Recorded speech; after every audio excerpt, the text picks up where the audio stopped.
And good morning, everyone. It is Saturday, 19 April 2025, 710 KNUS Easter weekend. I'm Peter Boyles.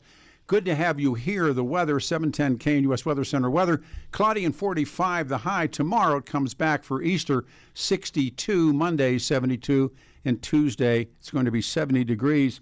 Believe it or not, as John Caldera just said, 30 years ago today, April the 19th, 95, 26-year-old, Army veteran Timothy James McVeigh parked a rental truck outside the Murrah office building in Oklahoma City. Shortly after McVeigh left the truck, 2 minutes past 9, 2-ton homemade explosive device detonated, killing 168 people, injuring 680 people. It was and still is the biggest act of domestic terrorism on U.S. soil. I have been fascinated by this. The trial, of course, was here 30 years, and started thinking about this, and we put this show together. The man sitting with me right now is the only guy on the show today I don't know, and now we know each other. His name is Mike Connors, and at the time, who were you with at the time? At the time, I was with the Detroit Free Press. Okay. And I was also working as a private investigator. Wow. And so I would go back and forth between being a PI, working big, high-profile cases. Like one of the people I worked for was Robert K. Brown, Soldier of Fortune. Oh, sure. You know, I know him quite well. Yeah. Yeah. He'd get in trouble. Oh. And he couldn't call a Terminator. No. So he'd call Private Ice to help him. He would come and do the show. Yeah. Yeah. I doubt he'd remember me, but I did a lot of work for him. Oh, man. And I worked for, anybody and everybody. Oh, sure. I've done cases, murder cases, everything. But I was going back and forth between working in journalism and then working as a private investigator. Wait, now, you grew up here. Yes. Yeah. Where'd you go to school? Wheat Ridge High School. And then? And then CU Boulder. Okay. And my family are founders. My great-great-grandfather named Colfax Avenue.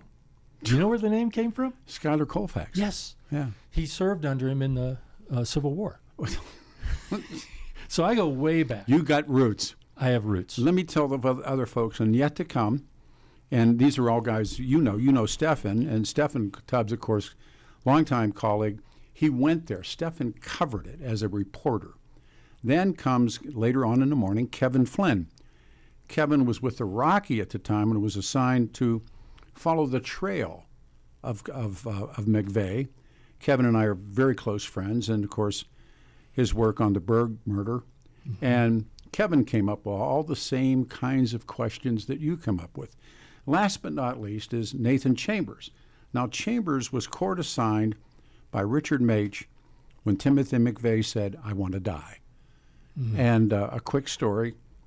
Nathan grew up. We grew up close to one another. His dad is a preacher, a minister, and he grew up in the coal fields, and I grew up in a little steel mill town. We didn't know each other then, but became friends here. We go to lunch.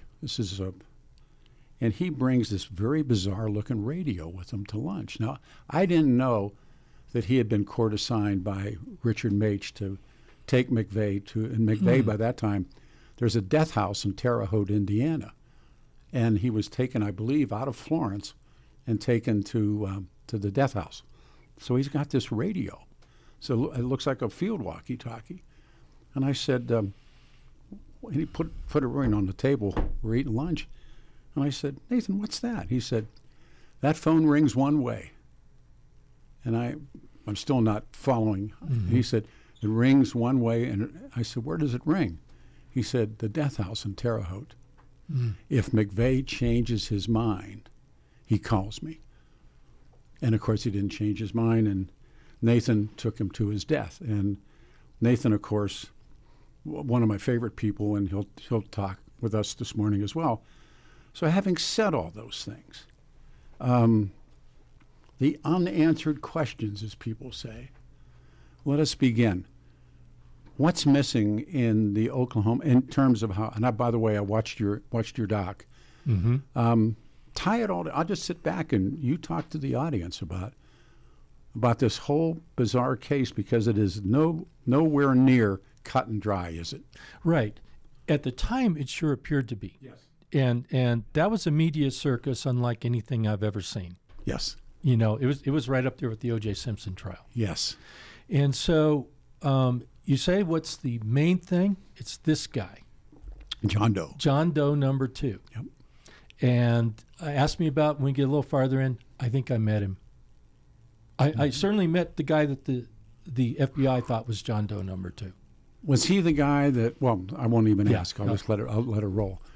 How many people do you think were involved in that terrible day?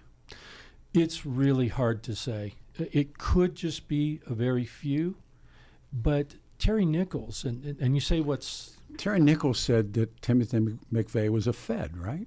Yeah, and he named a name as to who they worked for. Yeah. And nothing's been done with that. And part of my motivation in coming here is to point that out. And I've got a couple ideas what we might be able to do. Everybody's chomping to get on this one. Yeah, yeah. By the way, sidebar, way over here. Yeah. Have you read a book entitled Chaos? No, I haven't. You got to read it. I mean, it's this in spades. I don't want to start that because we have him booked on the 28th. I just put that one over here. Well, I brought you a gift because you brought that up. Because Okay. that is about Manson, right? Oh, yeah. Okay. This is from the courtroom artist, Walt Stewart, who It's Charlie. there it is. I have a set of all of these. You've got, it's the 4 bad guys. It's Kaczynski. There's Charlie Manson, Vacaville. There's Timothy McVeigh, Michael Fortier on the screen. Nichols and Mage. Mage and Terry Nichols. We did an art. Let me get these into our camera guy so he can stream them. Yeah. And there's Ted Kaczynski. Yeah. Here's this story. Okay. Remember the Freeman standoff Vaguely. in Montana, Yeah, yeah. Garfield County?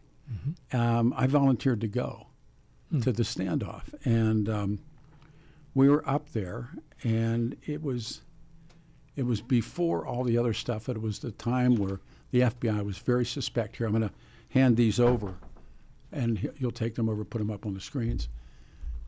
Wow, this is unexpected. This is really cool. What's my gift to you? Well, I'll frame them. I'm going to frame them. I really will. You'll hang them.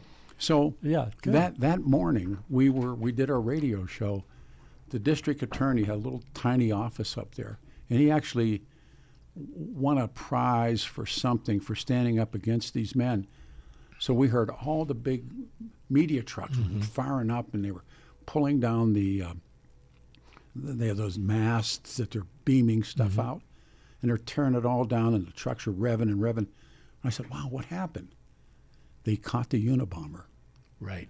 They caught Ted Kaczynski, and we were the only ones, well, we weren't the only ones, but we were one of the few left being with the Freeman in the standoff. The rest of them took off. They had Ted Kaczynski. Wow. Back all the way up again, because don't we have to go to Ruby Ridge, Waco, McVeigh in the military? Yeah. Was he really wearing white power shirts? I don't know. I read so much this week and then when they asked him when the military said, "Why are you wearing a shirt that says white power?" He said, "Well, the black GIs were wearing black power shirts, Oh. so he wore white power shirts." When he was, I think he was in E5 when he was active. Back it all the way out. Can you say that it begins at Ruby Ridge? Yeah.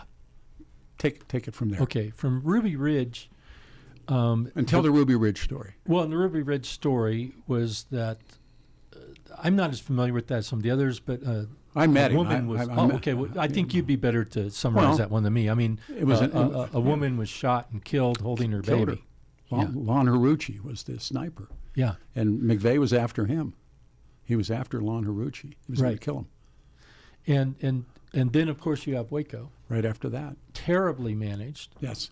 but the monkey wrench, the absolute monkey wrench. I hope you saw it when you saw the documentary this week. Nichols says that McVeigh was working for the guy that was in charge of Ruby Ridge and Waco. Yeah. I can't wrap my mind around that. I can't either. You know? I mean, we're really getting to it quick. We were really getting at kind of the heart of what's the problem.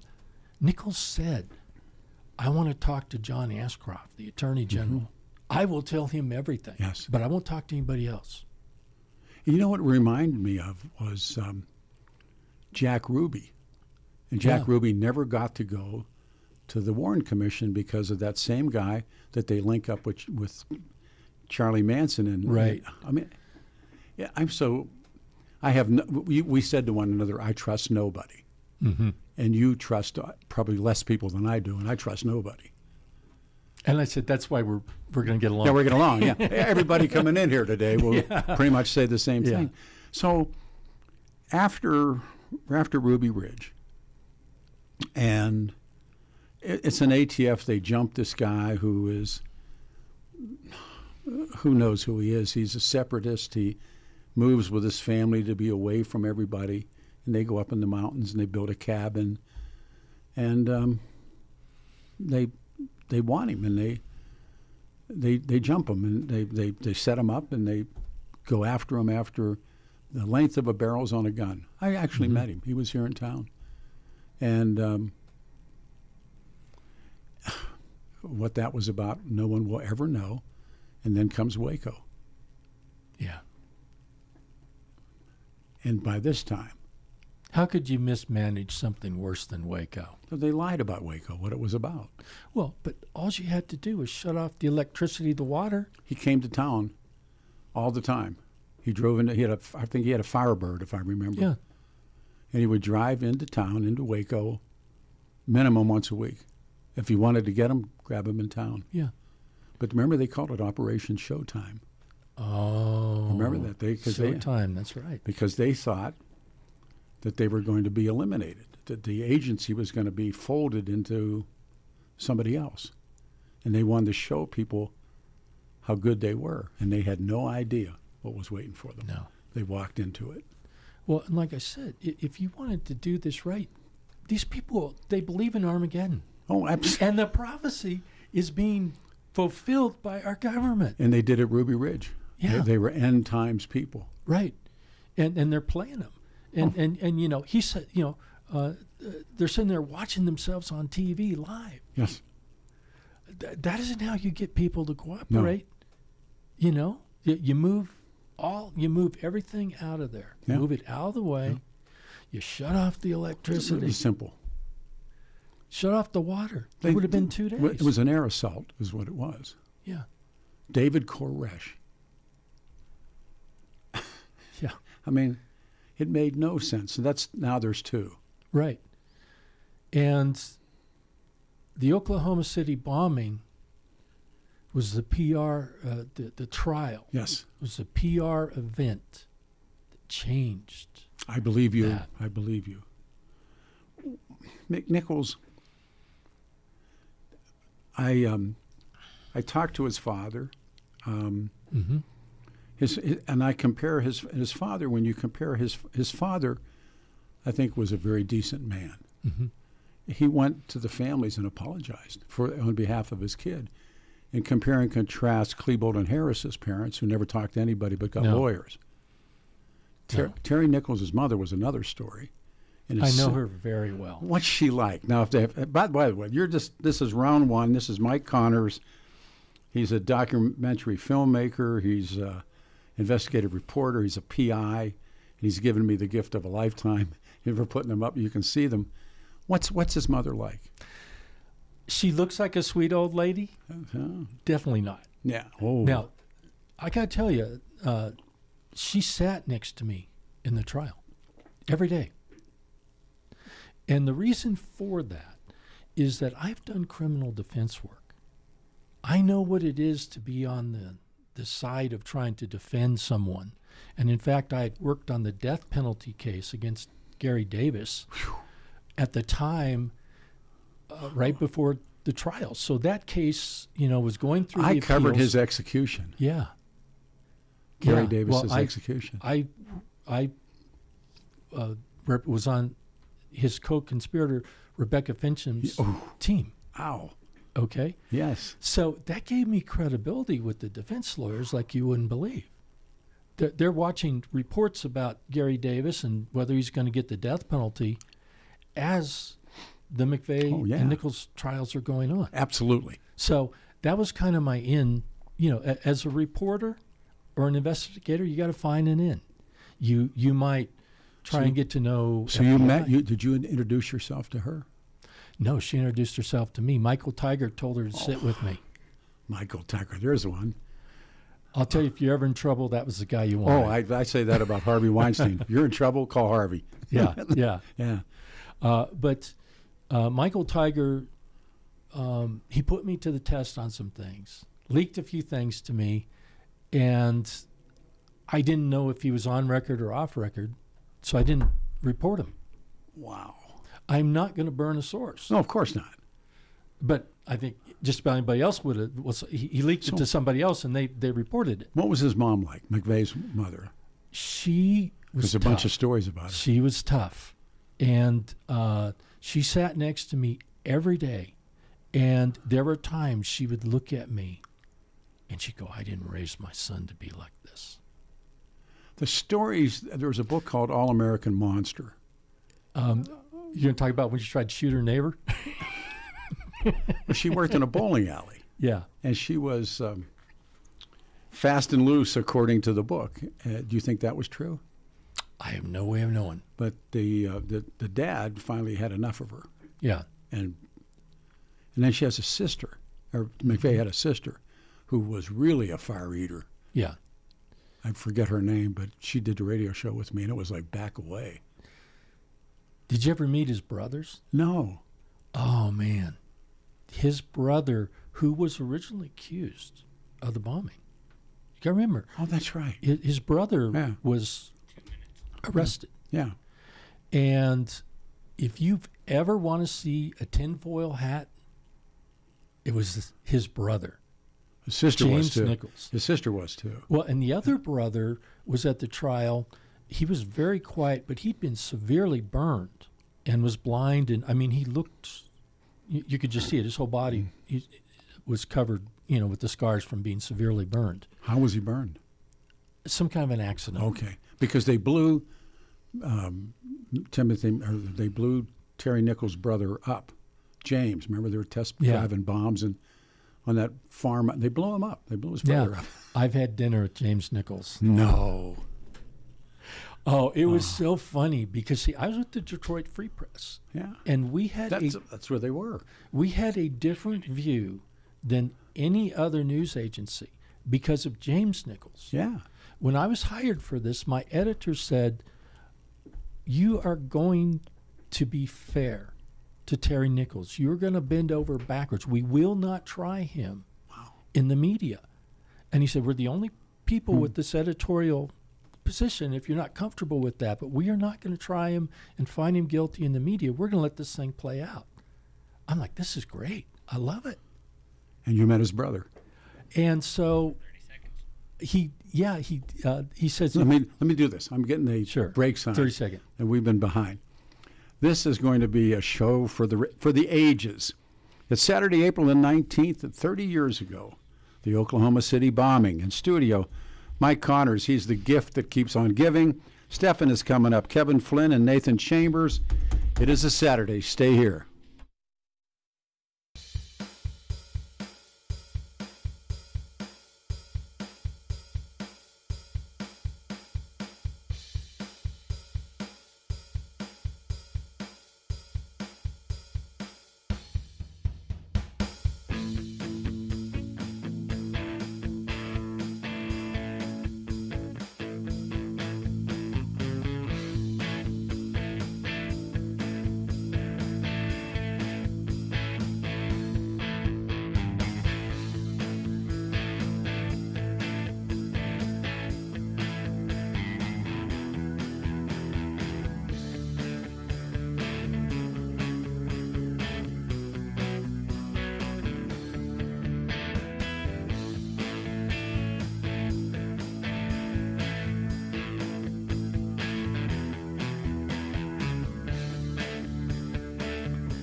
What a show. Good morning on a Saturday, the 19th of April, 2025.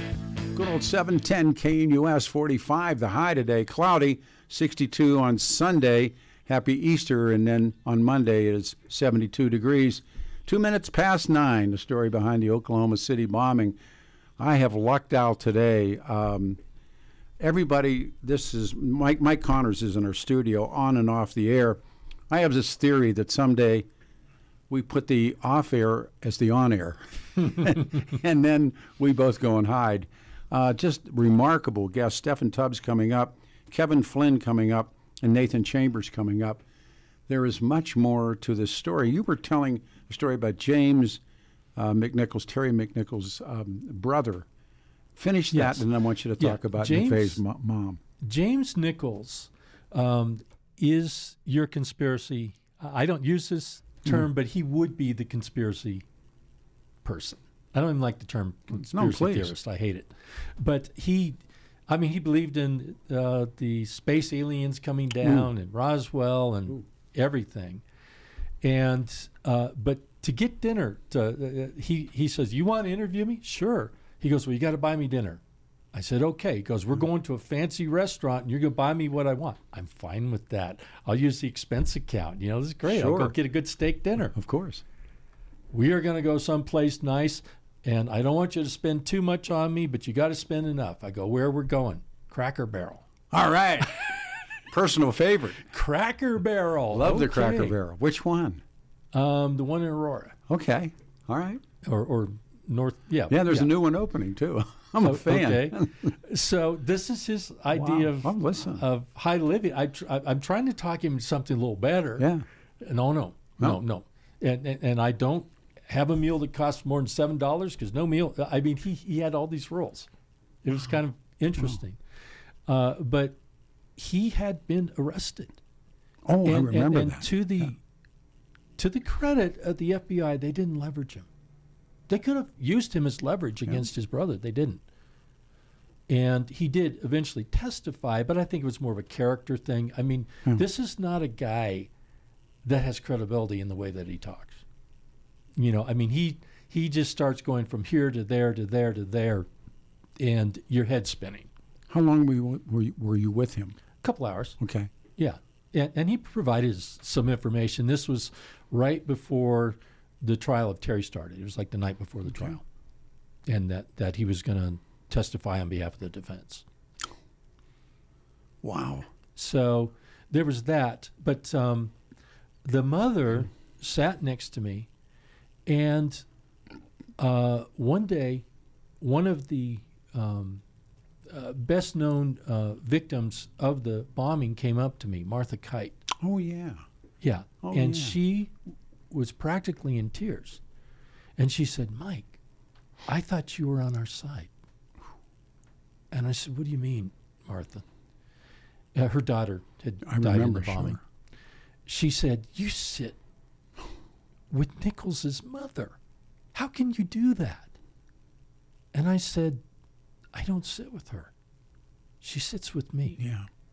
And I said, "Martha, if I may, and if I am pushing too hard, you tell me and I'll shut up. But I want you to consider something. When you walk into this courtroom, you have friends everywhere. You have supporters. Everybody here cares about you. What do you think she feels when she walks into the courtroom?" Ooh. And she looks around. Yeah. I said, "What kind of looks does she get?" Everybody knows who she is. And I said, and I'm going to step out here, and I apologize in advance if I'm wrong. But I think Terry Nichols victimized his own mother when he killed your daughter. Wow. And I said he victimized his son.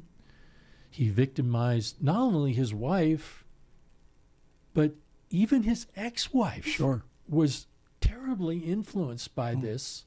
His son to this day is a mess. He's had some problems with the law, and he just had a hard time in life. How old is he now? God, he's got to be in his mid to late 40s, I think. Wow. Wow. So I said, Martha, she has no one. And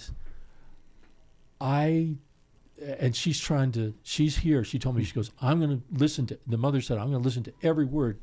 Because think about it, one son was falsely accused. She had that hope that Terry was not involved because her other son was falsely accused. So she was there. She goes, I'm going to listen to every single word. They're going to have to convince me that my son did this. I mean, what else could a mother do? I had a moment following in Columbine, no names needed, but one of the dads of one of the kids that was killed, Mm-hmm. and his grandma must one of those sage, ladies. Yeah. And he said, there's nothing worse than this, talking about himself. And she said, yes, there is. And he said, how can there be? And he said, you could be the father of Timothy, of one of the two killers, Klebold or Harris. Yeah. That would be worse than losing your boy to them. And I thought to myself, how powerful. You just made the point I made to Martha. Yeah. I said, Martha, would you trade places with her? Yes. No. She said no. Yeah. Well, what came out of that was a lot. Because the next week, there was a whole group of people that were providing support for anybody involved with the trials, emotional support and financial, really good people from Oklahoma. They reached out to Mrs. Nichols. Oh, man. And asked, they embraced her. And they saw her then as a victim. As one of them. Yeah, sure. A victim. Yeah. And she was. Oh.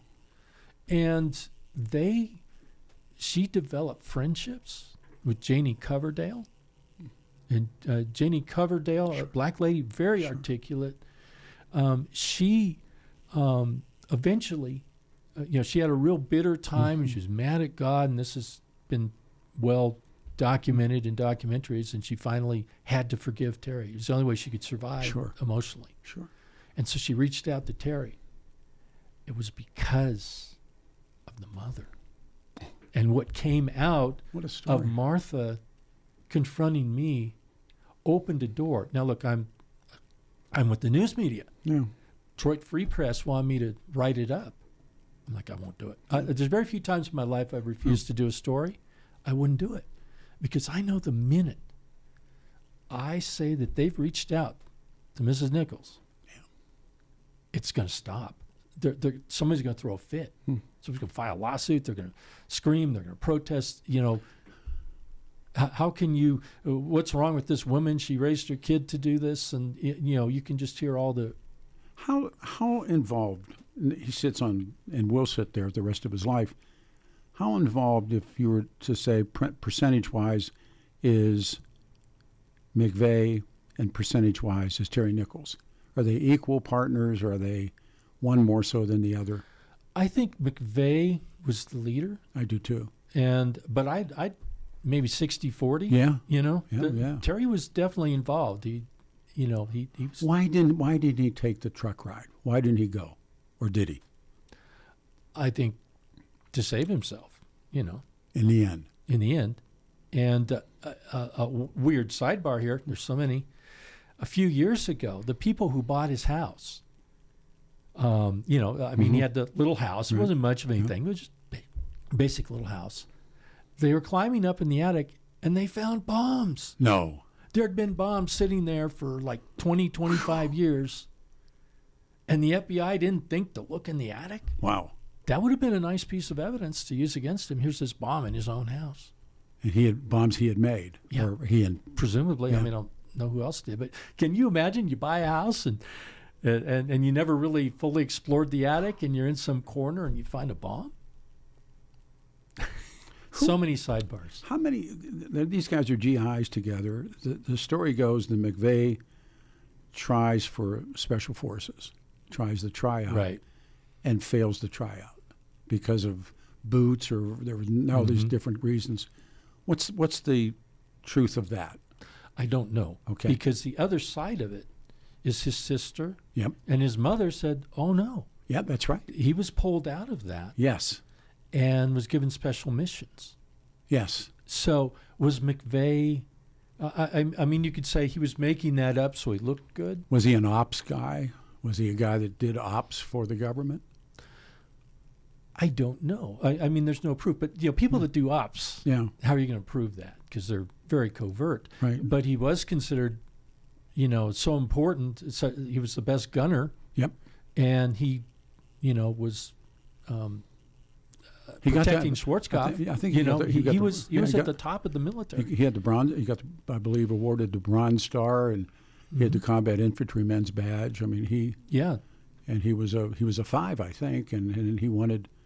Story goes that he wanted to go to SF school, and there was a tryout, and he failed the tryout, and then he rejects the military and leaves. But some of the stories are, when he's at Fort Riley, he's already begun to prep. They're storing water. And is all of those stories true? I think probably. Yeah. I mean, unless I've interviewed the people and done the investigation, I can't tell you if it's true. I mean, they're it's in books I've read about. But and I think the question is it should we consider it reliable? Well, the guys, probably so. The guys in his unit said that he would sit on top of his tank, on top of his track, and read, and he would not intermix with the platoon or with the unit he was in. He'd stay home on Saturday night. Yes. Play with his, clean his gun. And people would pay him money to polish their boots or clean their guns and pick them up. Yes. From the bars after they'd been drinking. Yes. He was kind of antisocial. Very much so. And he had storage lockers. It's Junction City, I guess, outside of Fort Riley, that he had a locker that held a storage bins, and he'd store stuff in there, food and MREs and C-rats and stuff, and barrels of water and ammunition. And apparently that's all true about it. On a personal level, it's so great to be talking about this because I'm spurring your mind. Yeah. I'm probably causing you to remember some things. You're making me remember stuff that I haven't talked about in 30 years almost. When I believe I was working at KOA then, or no, KHAL then. Yeah. But I just read the books, and when the people came to town, if they were willing to do the show, come on. And I learned from them. And that's where I met his sister. Oh, that was like, it was pull the pin out of the grenade and set it on the desk. She was a total believer. Yeah. Total believer. I mean, there was not a. So what was it? Our guest, by the way, is fabulous. This is Mike Connors. What did Timothy McVeigh believe, i.e. politics? What did he believe? We're told, that he was a patriot movement. He wanted to overthrow the federal government and restore the Constitution. Obviously, very strong advocate of the Second Amendment. It is strange that he had all these quotes with him when he was arrested. Oh, yeah. And that was never reported prior to the trial. That information was all held back until the opening of the trial. And they showed the T-shirt, the Tree of Liberty must be refreshed, with the blood of the patriots. Jefferson's line, yeah. And this nice stack of all these quotes in a book. You remember that book about? I can't remember, Jim Turner Diaries. Turner Diaries. Yeah. And they called him. They called Timothy McVeigh. Nat Turner rides again. That he thought he was Nat Turner, Nate Turner. He believed it. And Kevin, who is really the expert on the Turner Diaries, because McVeigh sold the Turners at gun shows, right? Right. That's how he supported himself. Well, that and guns and whatever he could running. do. Whatever he could do.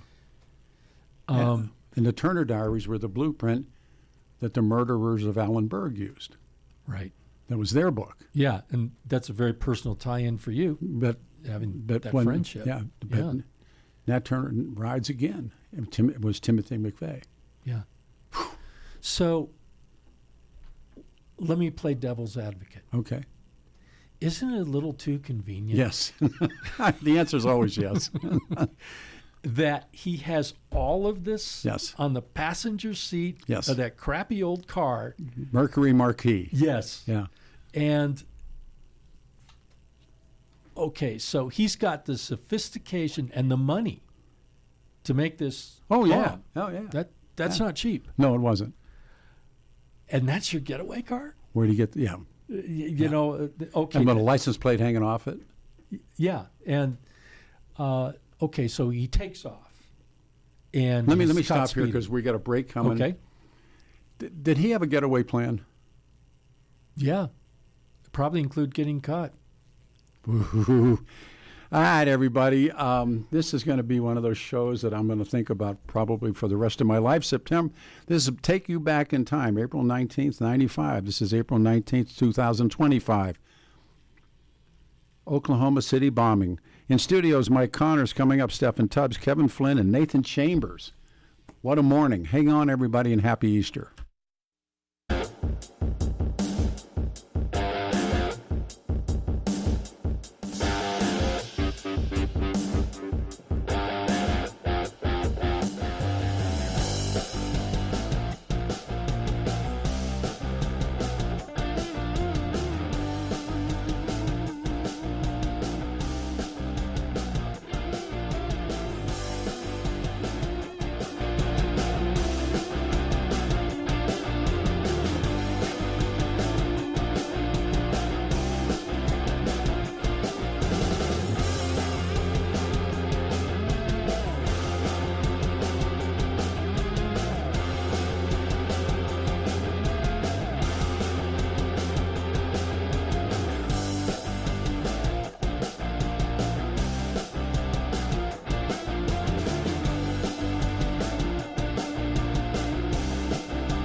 Yes. What a remarkable guest. What a remarkable morning with more to come. My wife said September twice. April 19th, 2025. On April the 19th, 1995, this 26-year-old Army veteran, Timothy McVeigh, parks a rental truck outside the federal office building in Oklahoma City, and 2 minutes past 9, truck blows. Sitting in studio is a remarkable guest. I've become a friend, I hope, of Mike Connors. Steffan's coming up, Kevin's coming up, and then Nathan Chambers. My friend David Ellis. It's Easter weekend. You've heard me talk about taking valuables to David Ellis. If you need money, if you need cash now, a fortune in cash, secure an appraisal from David for all those valuables that you have tucked away in your home. It really is still true. Let me share the other reasons to see David, just in case you don't have a Rolex watch, rare coins, or a silver tea set. See David Ellis for all the most meaningful gift-giving occasions. David Ellis Jewelers is just the right item, just the right price for special people that mean the most to you. An antique watch, an emerald pendant, a gold necklace, a diamond ring. Trusted jeweler has been buying precious metals and antiques in Colorado for decades. Dazzling cases filled with hundreds of new and used pieces your loved ones will treasure. Visit David Ellis. He's my friend. See for yourself. Look for the black awning on the corner of 3rd and Clayton and Cherry Creek. Explore DavidEllisJewelry.com. Call my friend David Ellis at 303-322-8779. He is there now. Tell him I sent you. 3rd and Clayton and Cherry Creek, DavidEllisJewelry.com. Now, up on our screen, if you go to 710KNUS.com and click it on, the pictures are up, and these are the gifts that I just love these. I'm going to get these framed that Mike has brought for us. Now, as they come up on the screen, tell folks, I think John's going to bring them up now. Okay. They're up now. Who's the first one? The first one is... I got to mic him up here. I'm sorry. Go ahead. My fault. Yeah, the first one is McVeigh. Yeah. And he's watching on a television screen Michael Fortier. Who drew these, by the way? These were drawn by Walt Stewart. Oh, man, there's a name. And Walt Stewart was CNN's courtroom artist. Sure. And he goes all the way back to the Jack Ruby trial. He covered every major trial in the country since Jack Ruby. Wow. And he was friends of Jack Ruby's. The book Chaos plays into Jack Ruby, why Jack Ruby never ended up in front of the Warren Commission, and what the guy goes in the cell with him. Read that. He probably would have loved to have known about Walt Stewart because Walt was in Dealey Plaza. You told me that. And he had his Kodak camera with him, or Polaroid rather. And he took one of the most famous pictures of the 20th century, which is a little girl with the book depository behind her and a sign that says, Welcome Mr. Yes, yeah. That was Walt's picture. And so he witnessed it. I did a story on this for Rocky Mountain PBS. We won an Emmy with it. Wow. But Walt was also at the RFK assassination. And he was standing next to the mayor of San Francisco, who had been his college roommate. So he literally saw both brothers gunned down. It's like the guy that was at Hiroshima and then at Nagasaki. That one Japanese guy that was at both places at the same time. I mean, one after the other. I mean, what are the odds? Is statistically, I guess it's 1 in hundreds of millions of people chance, you know. Now we're going to show this next one is the one and only Charlie Manson. Can we, there. Wow. This is Walt's picture of Charlie Manson, and if you zoom in it a little bit, those eyes, Charlie, are just stories. I mean, he captured Charlie. I mean, Walt said when he looked at you, it's like he could see through your eyes and look through your head and see. He said he kept turning around because he thought somebody was behind him. It was the feeling he got when he saw Charlie. Read that book, Charlie. And next is?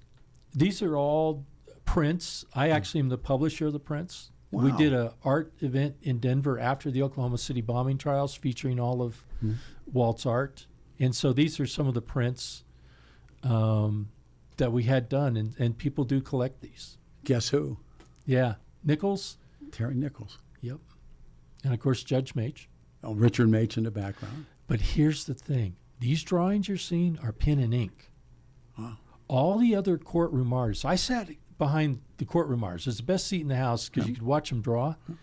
And I've seen them how they see things. Walt Stewart had polio. He could barely walk. He talked slow. But he could draw. But he drew fast. And pen and ink. No one else used pen and ink. Everybody else used pencils and things like that. He never made a mistake. And he captured, it's not just that he captured the look at the people, but he got the essence of it. And he was with CNN, and his desk was next to mine. That's how I got to know him. And he just did not know what was going on. He never knew what was going on. He had no idea. He just did it. He just drew. He knew that moment, and he'd capture it always. We have one more, right? Is it Ted, Yeah. Ted Kaczynski? Ted Kaczynski. The Unabomber. Yep. Woo. But Walt would draw these. He could do a drawing like that in 5 or 10 minutes. And then he'd use a high-end magic marker to color it. That's called a gift. Yeah. I mean, but he could just, you could see these people. You could almost tell what they're thinking when you look at his drawings. And how you can do that with something as simple as pen and ink is just, I mean, it's an incredible talent that he had.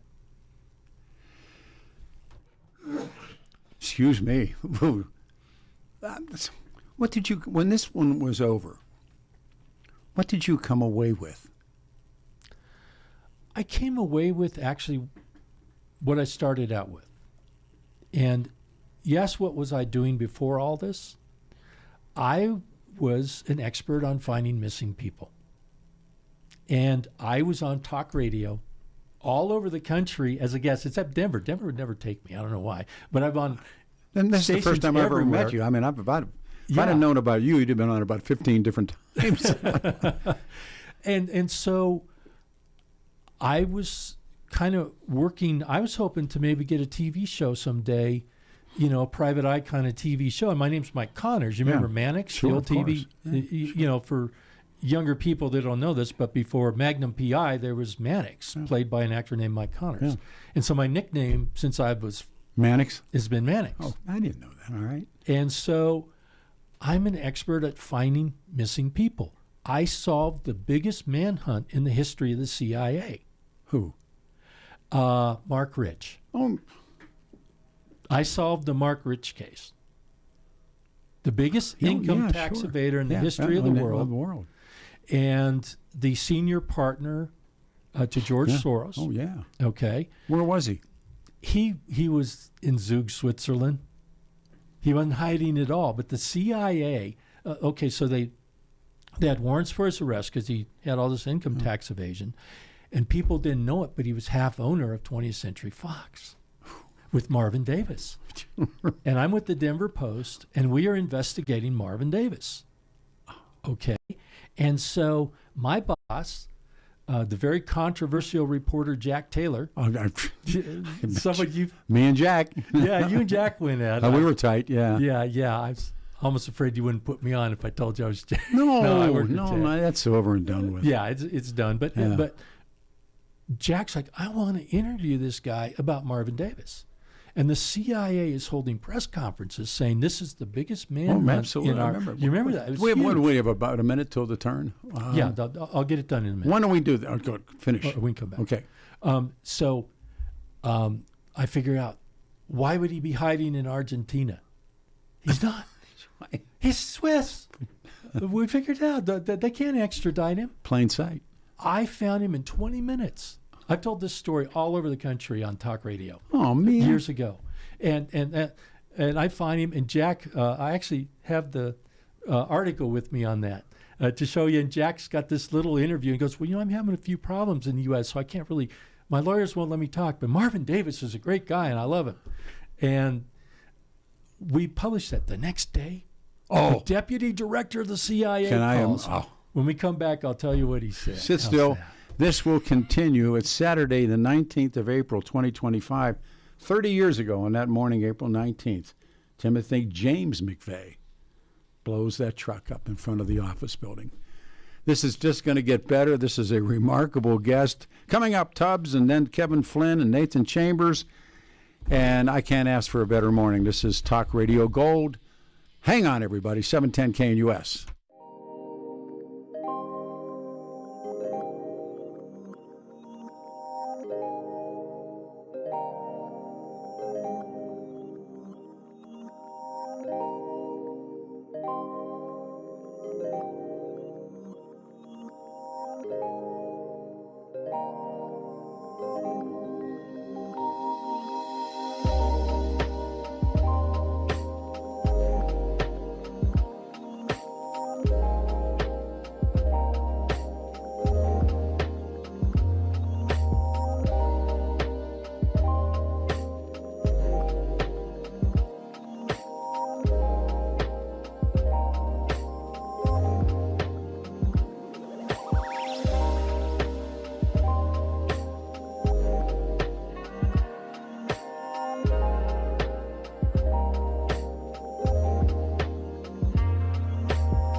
Happy Saturday, everybody. Easter weekend. It's April the 19th, 2025. Good old 710 KNUS. I am Peter Boyles. We are Denver's talk station. The Weather Center weather, 45, the high today. And then tomorrow it comes back for Easter, 62 degrees. And then back to work Monday, 72 degrees, and then 70 on Tuesday. This is a remarkable show. I knew that we were coming up on the 30th anniversary. Anniversary is a bad choice of words for this, marking 30 years since the brutal domestic terrorist attack in Oklahoma City. So with the help of Adam, I said, let's put together a show. Well, out of the clear blue of the western sky, we get Mike Connors, who is making this thing work. Steffan Tubbs, who's running a little behind, will walk in, sit down with us. Kevin Flynn from the Rocky, now he's, of course, the best city councilman in the city, but was a reporter at the Rocky Mountain News who did just the best work, and of course the work he did on the Allen Berg murders, and that book is back out again. And then last but not least this morning, we will speak with Nathan Chambers. Nathan's longtime friend. We grew up close to one another. His dad was a minister, and they lived up in coal country, and he was court assigned to take McVeigh to his death when McVeigh said, I can't, what, and I'm going to bring Mike back in here for a second if I can. What a guest, what a gift. McVeigh couldn't do the time, could he? Or he just, his life was over, and what's the point? No, all right. You know, I mean, he had no point to live. And if you notice, he did that book. You know, he found some reporter who's, you know, not a big guy, a pretty small town reporter guy. And the book that he wrote basically was trying to protect all the other people that were his co-conspirators. I think so, too. Yeah. He was trying to take blame for everything so that nobody else would. Yeah, he was what they call he was to justice. He was the sin S-I-N, the sin eater. Yeah. He took it all with him. And other people, a friend of mine was the part of the marshals that they took him on Con Air, and he said when he was in Denver, he was kind of a media star. Mm-hmm. I mean that was an epicenter when that trial was going on, and you know it much better than I do. And then when he was taken down to Florence, the whole thing changed. The people that run Florence aren't. You don't kill babies. No. You know, you don't kill babies. And of course he did. Yeah. And I guess the moment that they unshackled him on that, I think they took him in a helo, but it was like a whole new world. One of the things also, if you want to go to the YouTube and gear into us, Mike has brought some court renderings of some all-timers, and they're up. And one of them, of course, is Charlie Manson, and you have McVeigh up. Within 90 minutes of killing everybody, McVeigh stopped by an Oklahoma highway patrolman for driving with a license. It was either without a license plate or I think it was without hanging. one, if I recall. Or was it just hanging there or something? Yeah, something like that. Here he comes, everybody. Tim, the man with a plan. Good to see you, man. Have a seat in your office. Ladies and gentlemen, boys and girls, children of all ages. He's been a long time friend. We still send nasty text messagings to one another. We? Hey, get his mic. Is his mic lit up now? Okay, there he is.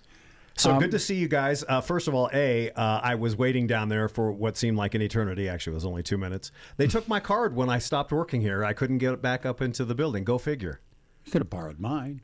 And then also, I thought you had news at the top of the hour. So, Adam, I apologize. I thought I'm looking at a 5-minute after.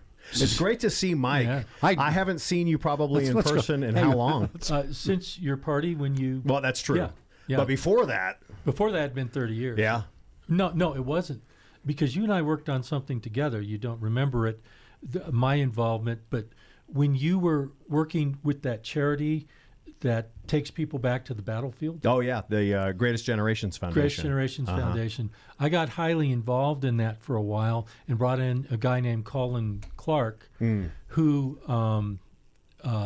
father was Reagan's right-hand man. Wow. And so I was trying to get funding for him. Yeah. That was always an issue. Pete, it's good to see you, brother. Nice hat, man. I like that. Thank you. Yeah, no. I heard you say it's hard to call this an anniversary. Yeah. But it really is, right? I mean, it's not in the traditional sense, but it's a marking of 30 years. Yeah. And I woke up this morning and just thinking, it's coming up on 8:02 would be to the moment. Were you and I working together, and you were sent there? Yeah. Because I think you would check in with our show by phone. Absolutely. Mike and I will step aside. Talk about Oklahoma City, when you arrived there and everything that goes with it. Well, I was just fairly new to Denver. I'd only lived here about a year, and I was in my first real job. I mean, I get a job at KOA. My gosh, and I was the morning editor. So I got in. You got in early, but I got in way early. I mean, I was in 12:30, 1 o'clock in the morning, and then with Gus and Keith and Chris Fitzrandolph doing Colorado's morning news, and they would come back to me to the editor's desk twice an hour to do updates. Well, right after 8 o'clock Mountain Time on April 19th, 1995, to my right was the little AP Associated Press ticker, if you will. And I remember, I know it sounds like, oh yeah, he's just embellishing. No, I truly can hear the sound in my mind of the zzz dot matrix. And I don't know, I can't remember if there was a bell sound or not, but we look down and it says bombing at the Oklahoma City federal courthouse. Mm-hmm. And that would prove to be wrong, but it was early and breaking news. And just fast forward, with the then news director, Jerry Bell, who's just been my hero and mentor my entire career, I told him I would go. I said, I think we should go. And then there was probably an hour of trying to follow it on the air, taking special coverage. And then the decision was made. So I was on a plane at the brand new, just opened DIA. I got down to the bombing about 6 hours after. I told this to the guys yesterday on the show, but I think it's worth pointing out that I knew it was bad. We all knew it was bad. We didn't know how many were dead. It's after 9 o'clock in the morning at a government building.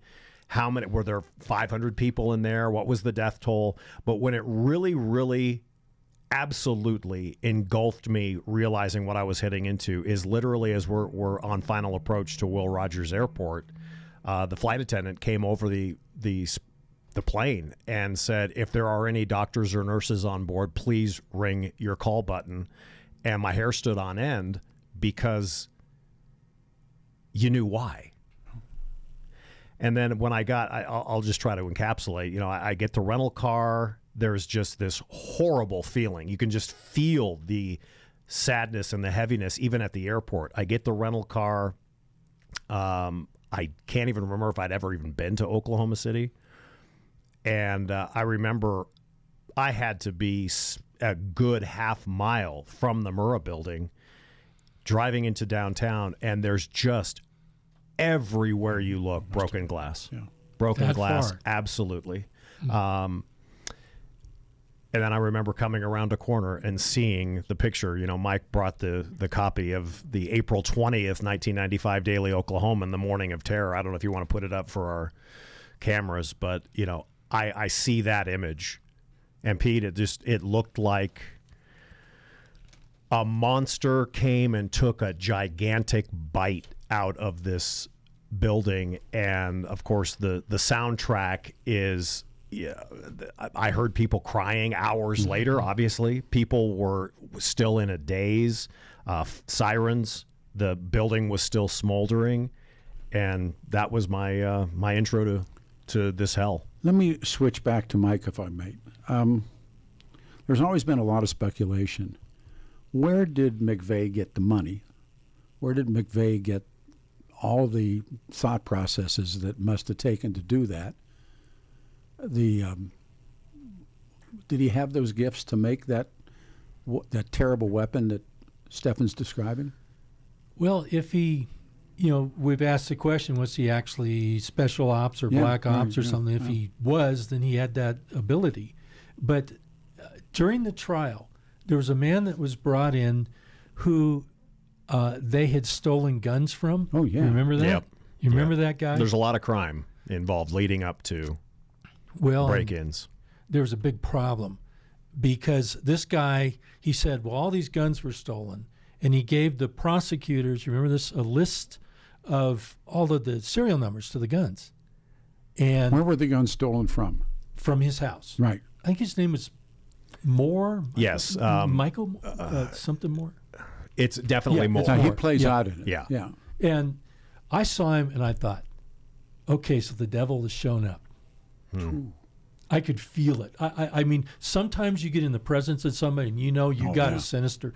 Yeah. This guy is, every flag is going off. And he's got this arrogant look as he's looking around the courtroom like, I'm about to pull the wool over your eyes. Yeah. Well, Michael Tiger pushed him back considerably because, so he got all this insurance money, because all these guns have been stolen. Yeah. Yeah, and so this is Nichols and McVeigh stealing the guns from him and tying him up, and the whole thing. The police didn't believe it.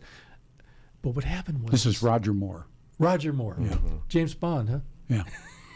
Bond. Yeah. So Roger Moore provided a list of the serial numbers of the guns. And so this came out in court. And there's a little problem.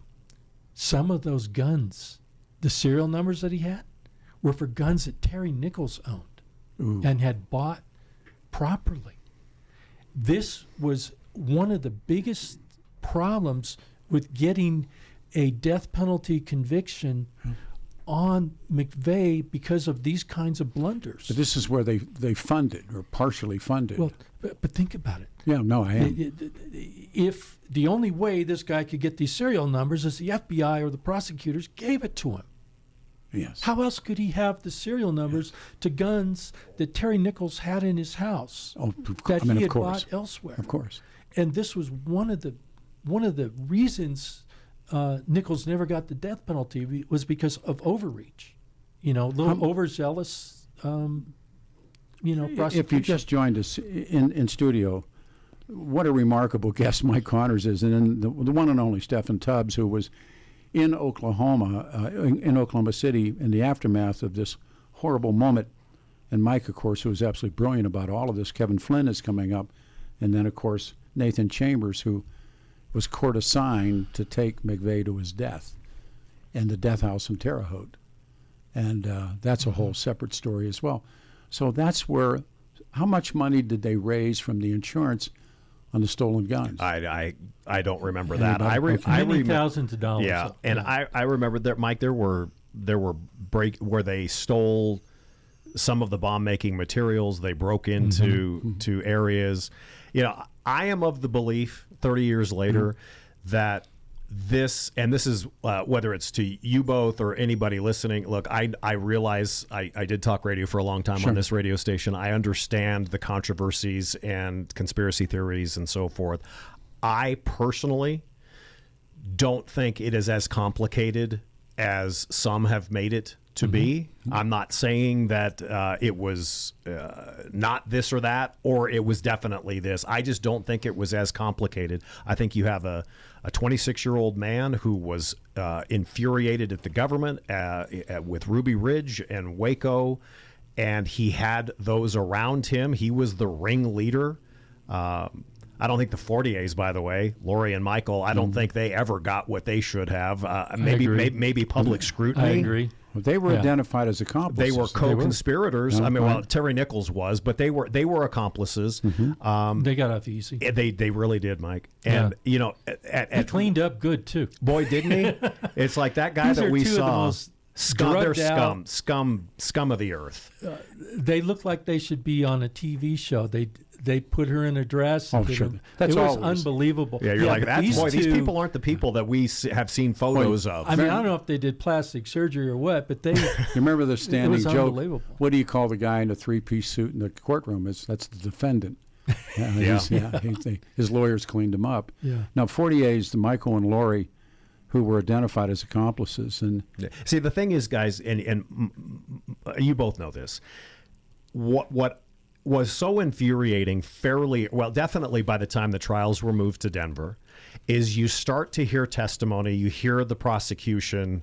By the way, I don't know, I know you guys talked about him slightly last hour, but I mean, I have never been in the presence of, read about a better jurist than Judge Richard Mage. Good Lord, that guy. And then compared to what we had just gone through and experienced as a nation with Judge Lancito, you know, just there's no comparison. But what I wanted to say about it was very clear early on is so many of the bad people could have stopped this before it started had they said one thing. Steph, how many people do you think in total were involved? Because Kevin talked about Elohim, how do you pronounce it? Elohim City, and all of those people. And then there's this thing, Kevin we'll talk about it, the McDonald's tape.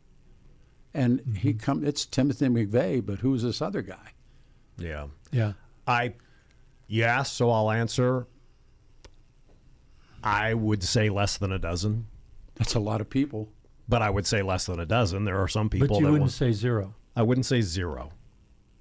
So we can at least agree on John Doe number 2 being a distinct possibility. Yes. Yeah. Yeah. I mean, who was that guy? I think I might have met him. I heard you last hour saying you met him. But the one thing that I just want to, Mike brings in the incredible. Look at the materials that he brought in. It's incredible. Especially on a day like today, I feel it is my duty, even as I guess once a journalist, I think I'm always a newsman, but I want to remember. You'll never completely detox. No, and I hope you don't. No, I want, and especially with this, I want my role in however long you have me on, Pete, to be. Don't forget the people, the innocents, right? The kids. We went into that first night, Monday night. I know a lot of the reporters that I would eventually become friends with. We went into that thinking, all right, well, my God, we've got the best. We're gonna have 20, 30, 40 survivors being pulled out. And that just never was the case, and I don't want to forget them. Well, and there's Columbine tomorrow. Oh, absolutely. No, I go dark every year. These are my least 4 favorite days of the year. Why? Me too. Pushing it back because we got a pause, and then after the pause, why did McVeigh choose that building? Because he didn't want to kill innocents, believe it or not. He didn't want to kill non-government employees. There were other targets. There was a nursery in there. How did he not know that? Why did he choose? Why did he? He wanted to kill as many government employees as he could without killing. I mean, this is in the testimony. And this is certainly from Stephen Jones, the defense attorney. Well, we know that he chooses the 19th because of the anniversary of the Waco siege. Right. And so he chooses, and he's at the Waco siege. He's sitting on the car hood. Selling stickers. Right. No, selling Turner Diaries, I thought. But I think he had both. Okay. Yeah. What did the stickers say? I think they were just anti-government. 30 seconds. We got 30 seconds to do a quick turn. This is what I hoped it would be. This is a remarkable show. Sitting with us now, of course, Mike Connors and Steffan Tubbs. Yet to come and join us, Kevin Flynn and Nathan Chambers. It's going to be one of those days, 45 and cloudy, 62 tomorrow. It's Easter weekend, 710 KNUS.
Good morning, everyone. It's Saturday, April the 19th, 2025. I'm Peter Boyles, on the air everywhere. Saturday weather, 45 the high. Tomorrow's Easter Sunday, 62 and 72. Back to work Monday. This marks 30 years. Unbelievable. As I said, 2 minutes past 9, the Oklahoma City bombing. In studio is a man we've never had on the radio show before, and I don't even know why. Mike Connors, the absolutely brilliant guest. And the one and only Steffan Tubbs. Steffan was there and covered it. Mike, of course, in depth. And Kevin Flynn's coming up, and Nathan Chambers. You were mentioning the legendary John Doe, too. Talk about that, Mike, if you would. Well, as I told you earlier, I was an expert at finding missing people, and I solved the Mark Rich case. And I'm on talk radio every day up until the time the trial starts. And people around the country would say, well, why don't you try and find John Doe number 2? And I thought, yeah. And that became a little goal of mine. If I could somehow, do that, I would love to. Well, one day my car's broken down and I'm on the side of the road fixing it. And this guy walks past and he says, can I help you? And so I ask him a few questions. Would you and I'm a pretty decent mechanic, but I don't mind getting a little extra help. Mm-hmm. He looked exactly like John Doe number 2. Exactly. I mean, if you made a drawing of this guy, it would be the drawing that we can put up now. And I didn't necessarily pick up on that right away. But and where was this? This was just on Lincoln Street in Denver. And I'm next to the driveway of the house where I'm staying. And he's just talking to me. And I don't tell him who I am or what I'm doing. And he goes, and he looked like he was really down and out, but not a street person. There's a lot more going on than, you can tell when somebody's down and out versus a street person, but he's living in the streets. And he said, well, I recently... That's the difference between me and Steffan. I'm not going to ask which is which. Yeah, me neither. I'm down and out. Oh, okay. You're the motorcycle guy. So he starts telling me that he was one of the John Doe number 2 suspects. That's crazy. And I'm like, I have crazy things like this in my life. I mean, I can't tell you how many times in my life I've solved a case or something because of something out of nowhere. I'm a big believer in prayer. I think it's the best tool there is for finding somebody. But anyway, he's telling me that the FBI had destroyed his life. He said, look at me. I go, yeah. He wouldn't just say, oh, you look kind of like, no, it's like, his nose was kind of flattened. I think he'd broken his nose. And I said, well, what happened? He said, well, I live in a small town and the FBI kept following me around. I got fired from my job. My landlord kicked me out. None of my friends would talk to me. And I said, yeah, but did you have any connection? He goes, yeah, I knew McVeigh. Well, what are the odds of that? And yeah. And I'm like, really, how'd you know? Did you believe this guy? Well, I was able to verify some of this later. Wow. Okay. At the time, you don't know. But, as an investigator, this is heroin. Yeah. This is not that I take it, but you know what I'm saying. Watch out. I work for the DEA now. Yeah, exactly. So anyway, he's telling me this story. And he said he knew him from the Army. And this guy looked like he'd been military. And he was the exact build. He had a real thick neck. If you look at the picture, the guy has a thick neck. And so we fixed my car. And I gave him a few bucks. And I said, I'm heading over to the courthouse. Because I went to the courthouse every single day and read every filing. And sometimes there are 100-page filings. Yeah. I was there every day. I took him with me.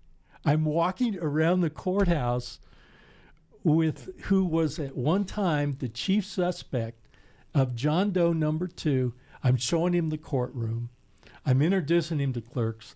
And some of our colleagues were there. I'm laughing inside going, nobody noticed. Nobody's putting 2 and 2 together. Nobody's putting 2 and 2 together. I'm introducing this guy, and I'm watching him. This was kind of a little test because I didn't think the real John Doe number 2 would be too comfortable. But then again, if he's a sociopathic liar, he might be real comfortable. And this guy was real comfortable. So who did you think he was? Well, after that, I used alcohol. He was a major alcoholic, and he wanted drinks, and I'd promised him if he'd do that. So I took him to my place, and he drank and drank and drank. He showed me his ID, so I got his name. He would not agree to be interviewed. I mean, this would have been a great story, but he's like, I don't need the FBI after me. But he couldn't explain to me what he was doing in Denver. Of all the places, this is on the eve of McVeigh's trial. It's very Why strange. would you go It's like there? an arsonist that wants to. I mean, I'm taking See the a huge fire leap again. Go to see the fire. again. And I only heard from him one other time, but somewhere in my notes I've got his name and date of birth and all that. But I later on was able to verify with sources that he was one of the suspects. How much of this is still suppressed, or you think it's all now shown the light of day that the average guy could go and read? Because the 48s, and you guys, I think, aptly described them, but McVeigh showed them a diagram that he had drawn of the bomb he wanted to build. Right. And McVeigh planned to construct a bomb containing 5,000 pounds of ammonia nitrate fertilizer.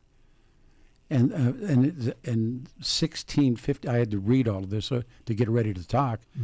16 55-gallon drums, explosive mixture to be packed, the bomb combined weight of more than 7,000 pounds. McVeigh originally intended to use hydrazine rocket fuel. It was too expensive. So he went to the National Hot Rod Association, of all things. I think he posed as a motorcycle racer, and he started to buy this fuel, and it's nitromethane. Yeah. And I was with a crew once of nitro bike racers and nitro dragsters, and that stuff is wicked. And they have a deal that as a new boy on the team, you have to take a swig of it. It won't kill you. The guy said, but if I hit it with a hammer, he's going to blow my arm off. And that fuel was the exact same kind of a fuel. So how does he know how to do all of this? And he tells the 48s what he's going to do. Terry Nichols knows. Does James Nichols know? Do you think that Terry Nichols' brother knew? Because didn't they blow him up test driving bombs or something? That I think up in Terry Michigan? Nichols is doing good if he's chewing gum while he's walking. Huh. Okay. Really? I saw him. I had dinner with him. But did he know? Did he know what his brother and his brother's friend were up to? Well, he I don't was know that. very anti-government. I mean, he They was all are. totally, So, I mean, they all of them. shared that. And you know how people talk. I mean, That's what I'm saying. that's how those kind of people talk. Well, we should do this or that. And they don't mean it. At least you don't think they do. You know? I'm not so sure anymore. Yeah. Steph, do you think that of all of those people, and you went to the trial too, how many people, you said less than 12 or less, I think? Yeah, I mean, I've heard the conspiracy theories and so forth. I think it was a fairly tight circle, which is why even 30 years later, I mentioned what I did a few moments ago, that at any time someone could have stopped this, right? But they didn't. Yeah. Which is, it's agonizingly painful to hear in a courtroom, but I was a reporter. I'm supposed to be this. I'm just the facts. Well, you were on the radio show with me throughout all of this. Throughout all of it. Yeah. But then my point is, I'm struggling with this, going, my God, this could have been prevented. Oh. And you know, sitting. And I'm sitting here looking for John Doe number 2. Yeah, and sitting in the courtroom with Mike and I are family members who have had their lives completely destroyed. By how was that for them to just go? You could have 48. You could have stopped this. He could have. Like that. Yeah. And do you think in another terrible anniversary, pardon me, but the two Columbine killers had their parents, particularly the parents exactly. of Eric Harris, gone into that room, but they had a lock on the door. Right. And nobody goes in there. Where, really? Yeah. Said the Douglas County Police. Boom. In the door, they found the barrels of the shotguns. They found the dead cord. They found everything. Yeah, you know, and speaking of finding things, I think it truly, I know there are people, friends, some of you listening, you hate the government, you hate the FBI, you hate this or that. I will say, in sitting in that courtroom, gavel to gavel for both trials, it truly is still, to me, remarkable, the investigative work that was done in the Oklahoma City bombing and how the axle... And how they found the axle. They found the axle. They found a partial VIN number or VIN number. Was the VIN numbers on it? You know, I can't look even today, 30 years later. I see a rental truck, whether it's Ryder or U-Haul. I swear, I mean, it makes me stop in my tracks, and I instantly think of that. But then, to get McVeigh the way they did, he gave himself up. I do not buy he was this, that, and the other, and he didn't care if he got caught, and it was convenient to have the gun. Let's stop there. He gets apprehended by the highway patrolman for Charlie Hanger, is that his name? Mike? Yeah, that sounds right. For no plate. Yeah. He gets him. They put him in jail. But why didn't he hide the gun? Why he gave himself up? I mean, come on. Okay, I'm not being a jerk here, but maybe he didn't, because he realizes at that moment, in that window of time, whether it's 30 minutes, 45 minutes, he has just driven out in this piece of crap car. Why? And his plan worked. He felt the concussion. He heard the explosion. Yeah. He was successful. I think it's probably not beyond just regular human nature to go, holy bleep, I did this. It worked. I'm getting the hell out. I'm driving north. Yeah, he's driving too not so fast. much He was that. speeding. Right. Yeah, but not so much that. But did he have a plan of escape? I think he was going to keep on going to Kansas. I think he knew he was going to get caught at some point. Probably at some point. I don't think he knew he was going to get caught so quickly. According, when there was one of the better books was entitled All American Monster. Yeah. And the guy said he's in the cell, and the radio's blaring, all talking about this horrible bombing that had just taken place. You're talking about McVeigh is in the he's in jail. county. He's in jail. County jail. And he was very close to getting released. Yes. Very close. Seconds yes. away. But he gave himself up. Well, but I have to I don't know if he come gave down himself up. Now, I thought he was identified Peter, like, wait, this guy looks like... He said... I have to come back to, though, okay, so you just did this, and you're trying to get out of there. Yes. You didn't hang around there and say, hey, guys, I did this. Yeah. And the adrenaline, no doubt, would have been incredible, having done that, even if he was a well-trained black ops guy. Okay. I don't think he was, but maybe. But you've got the gun. He told him, I've got the gun. He didn't deal with license plates. To throw it out the window. You know, I mean, there's a little bit of common sense. If you know enough how to make a bomb, and you have a getaway and all this stuff, and you tell the cop, I have a gun so that you will be arrested. Yeah. That it was a Glock. That is strange. I think he had a Glock 21. And you've got conveniently, remember, we didn't know this until the first day of trial, that they had the T-shirt, and he had all these sayings and the Turner diaries. That was all kept, which was a brilliant PR move by the prosecution to hold that. But the idea that he didn't shove that under the seat, I mean, that goes against human nature. Yeah. You get pulled over, you've had a couple of cocktails, aren't you kind of, I mean, it's human nature to not do what he did. It goes against that. And I just find that strange. I'm not saying it proves anything or is it. I think a lot of law enforcement, though, would tell you crooks are stupid. They make stupid mistakes. That's how they get caught. I am of the belief that I think the moment was overwhelming, and it could have been as simple as gets pulled over. Oh man, there's the gun. I don't know why. I guess he could have hit it. He's certainly hidden it. He could have thrown it out before. He might not have gotten arrested. Was he ready to get into a gun battle? I don't know. I don't know if he even thought that he would make it out of that day alive. Sure. Steffan Tubbs is here, and of course Mike Connors, Peter Boyles yet to come, Kevin Flynn, Nathan Chambers. We're talking about some 30 years ago, the 19th of April, 1995, where this 26-year-old Army vet, Timothy James McVeigh, parks this rental truck outside the Murrah office building and detonates it.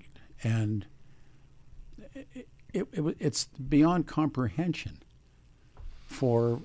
But and we started out with Mike talking about Ruby Ridge and Waco and this mistrust of government, and we got a minute till the pause.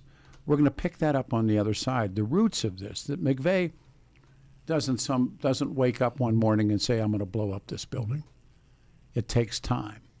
And I think we saw it again. We've seen it again, and we can see it again easily. Let us turn around. 710 KNUS, Denver's talk station. It is Saturday, 19 April 2025. I'm Peter Boyles. Great guest weekend. This is Easter weekend. Coming up, yet to come, Kevin Flynn, Kevin really gets into that religious city of trailer parks and who's living there, yeah. And he thinks that there was a tie. And then we'll end it with Nathan Chambers. Stay here, 710 KNUS.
Morning, everybody. It's Saturday, the 19th of April, 2025. 45 will be the high, 62 on Easter, and Monday, 72 degrees. It is 10:44. This is a remarkable, remarkable radio show. Proud to be part of it. Quickly tell you about Dan Kaplis and Kaplis Law. Danny suggests that you choose an attorney who shares your values, and I can't tell you what a good man he is, because you choose who you choose to represent you in an injury case says so much about you and everybody involved in the case. We've talked about Danny growing up, his dad being a cop, and everything that goes with that. He's believed to be the only lawyer in Colorado history to win 5 straight multi-million-dollar verdicts in Colorado crash case histories. And Danny's also believed to have won the largest truck crash verdict in Colorado history. Kaplis Law, the official law firm of the Denver Nuggets and now the Colorado Avs. He's my friend. My family needed an attorney a few years back, and Dan was the man I called, and I can't tell you what a wonderful job he did for my family. Kaplis Law, serious firm for serious cases, and Dan accepts righteous injury cases for percentage fee basis. He can also represent good people, all walks of life, with your regards to ability to pay. He'll step in. If you need his help, 303-770-5551, 303-770-5551, or hit Dan Kaplis Law, C-A-P-L-I-S, dankaplislaw.com, and it's dankaplislaw.com. In our studio, and what a gift, Mike Connors is with us, and of course the one and only Steffan Tubbs, and coming up is Kevin Flynn. We're talking about those 30 years ago, 2 minutes past 9, when all of those, the babies were killed, the adults were killed, and for what reasons. And it was also, I think this was why I wanted to generate back and say what starts it. So I'll turn it over to you, Mike, to pick it up and say what starts it. What starts and it? Let me do this too, by the way. Nathan Chambers is down at the door. So send John down, if you would please, to get Nathan. All right. What begins all of this? You mean the whole problem? Yes, all of it.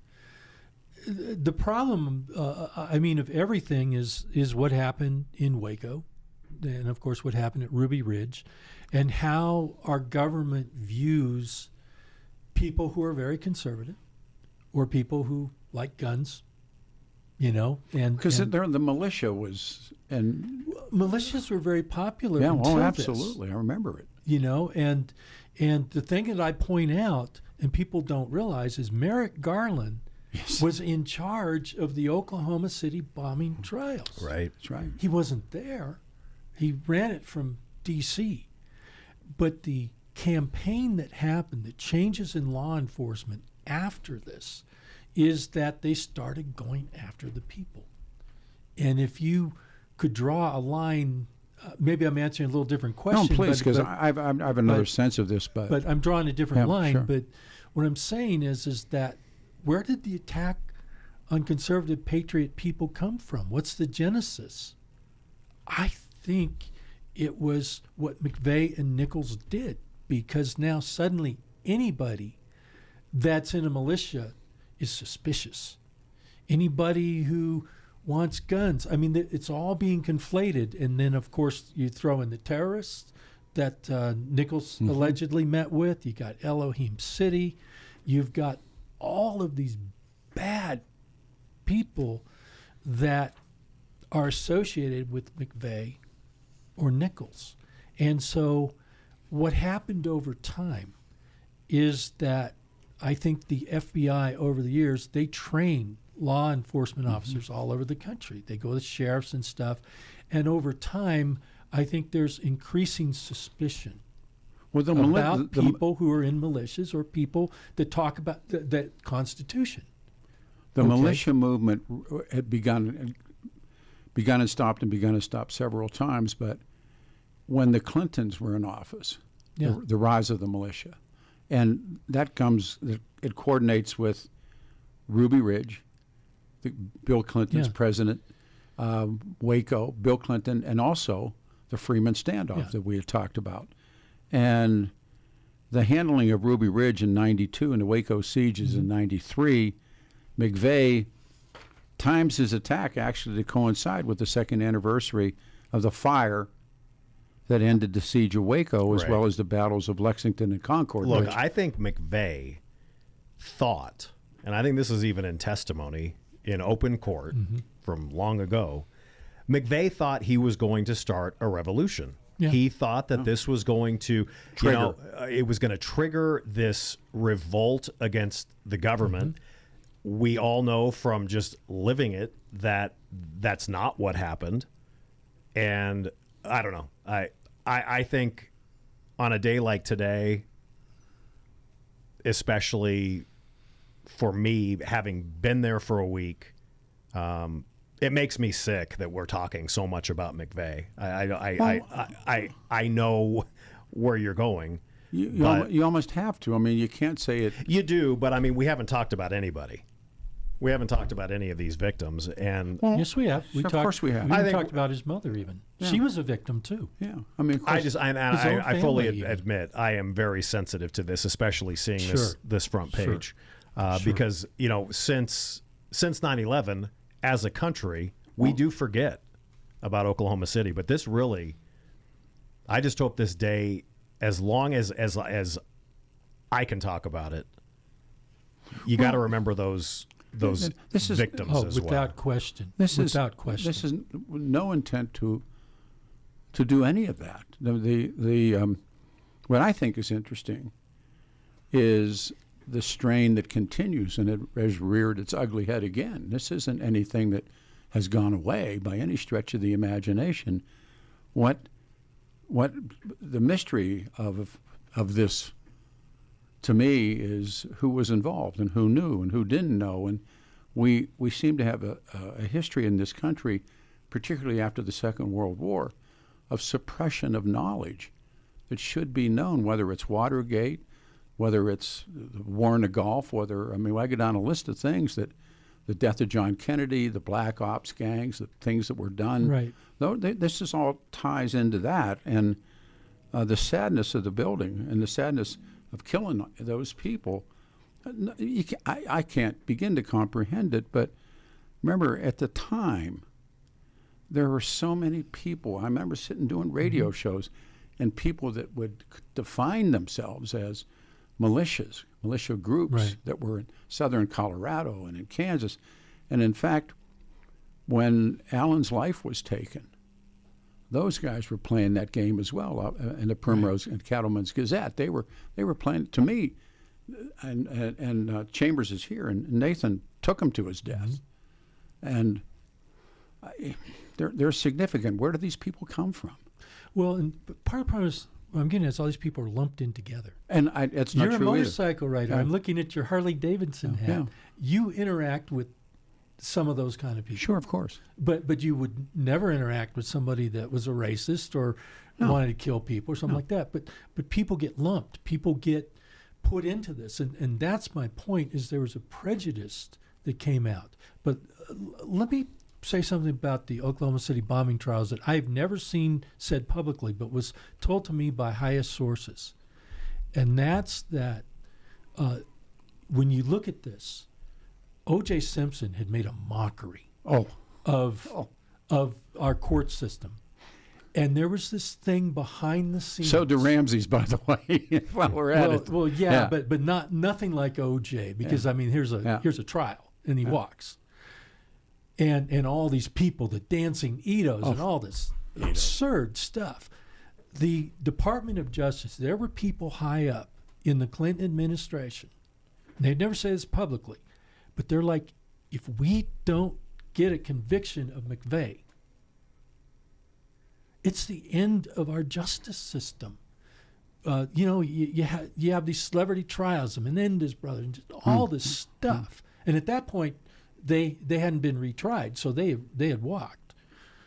But the White House said, I want the best judge in the country. I got to stop you right here. I got 30 seconds. We'll work all of this out. Coming up, Nathan Chambers, I can see him on the other side of the glass. He was court assigned by Richard Mage to take Timothy McVeigh to his death. So everybody stay here. Saturday morning, the 19th, it has been a horrible 30 years, and it well said, marks 30 years of the Oklahoma City bombing. I'm Peter Boyles. The guys are here, 710 KNUS.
What an amazing show this is. Good morning, everyone. It is Saturday, the 19th of April, 2025. I'm Peter Boyles. This is Radio Free Denver, good old 710 KNUS.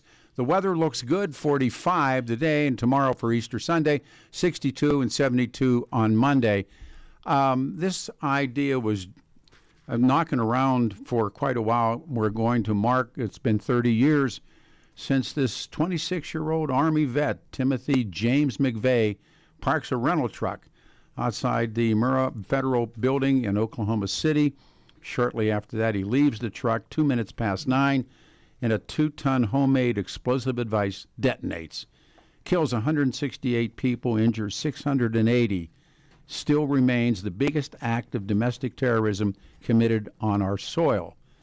And I put together, and Adam put together, a team of people that has turned out to be one of the more remarkable radio shows I've ever listened to. We led the show with Mike Connors, and he just floored everybody on what the work that he's done on the story.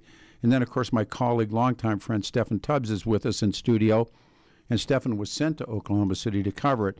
And now this guy, we have been friends when we discovered where we grew up. Ladies and gentlemen, the only, is Nathan Chambers. Good to be with another member of the Pittsburgh diaspora. That's now, the little town that you grew up in was Scottdale, Pennsylvania. And your dad was a minister. Yes. But also, what else did he do for a living? That was it. He preached. He preached. And it's almost He pastored. He pastored, there you go. And I don't know how we became friends. I think maybe through Bo or somebody where we first met and discovered that our childhoods were in and around the same kind of, I grew up in a little steel mill town, Verona, Pennsylvania. How far away were we from one another? 30 miles? Yeah, on the river. And he's just become a great friend, and he and his wife, and you may remember his wife, Carol Chambers, was a DA. And so we became friends, and we're like just social friends and good friends, and we talk a lot. And then we're going to have a lunch, and this is when I discovered what he had been involved in. We went to lunch, and you brought this radio. Yeah, I heard you talking about that. I have no memory of that, Peter. And none at all? No. I remember us going to lunch. I think we went to Rodney's. We were in Rodney's, and we were one of the front tables, and you put this radio down, and it was a weird-looking one. Do you remember even having it? No. Because I asked you, I said, where does that, was that? And you said it rings in the cell. And I asked if we could call him. Remember I said, did he ever read The Stand, Stephen King's The Stand? I remember our conversation. Okay. And The Stand, of course, is apocalyptical good versus evil. And what I was trying to do was see if he'd appear on the radio show, which shows you how horrible I am. And I was trying to leverage you. And so you tell the story. What did Richard Machen, why did he come to you to do this? Well, first of all, I think it's, and I heard Steffan say this before, and I agree with him completely. It's important when we start any conversation about Oklahoma City bombing to acknowledge the horrible tragedy. 168 people, man. Yeah. And 19 children and hundreds other injured. It's just... No, you can't comprehend it. Yeah, you can't. You know, and we need to just, you can't say that often enough. And so let's acknowledge that right up front. I was appointed, well, not to get too deep in the weeds, but take your time. McVeigh had been convicted, and following a conviction in federal court, you get a direct appeal. And upon completion of the direct appeal, when the conviction is final, you can file a post-conviction motion. It's filed pursuant to United States Code 18 United States Code Section 2255. And you have to file it within 1 year of the date the conviction becomes final, which in this case was when, after the 10th Circuit had affirmed the conviction and the Supreme Court had denied certiorari, the conviction was final. So you have a year from that time to file the 2255. And I was appointed, Judge Mach wisely appointed me before the 10th Circuit had affirmed the conviction. Did they call you, or did he bring you into his chambers? I was appointed twice in this case by Judge Mach. No, I didn't go into his chambers. Okay. But I think that Judge Mach, I'm sure that Judge Mach recognized, maybe I did go into his chambers after we were appointed. It's been 25 years. Oh, yeah, it's a long time.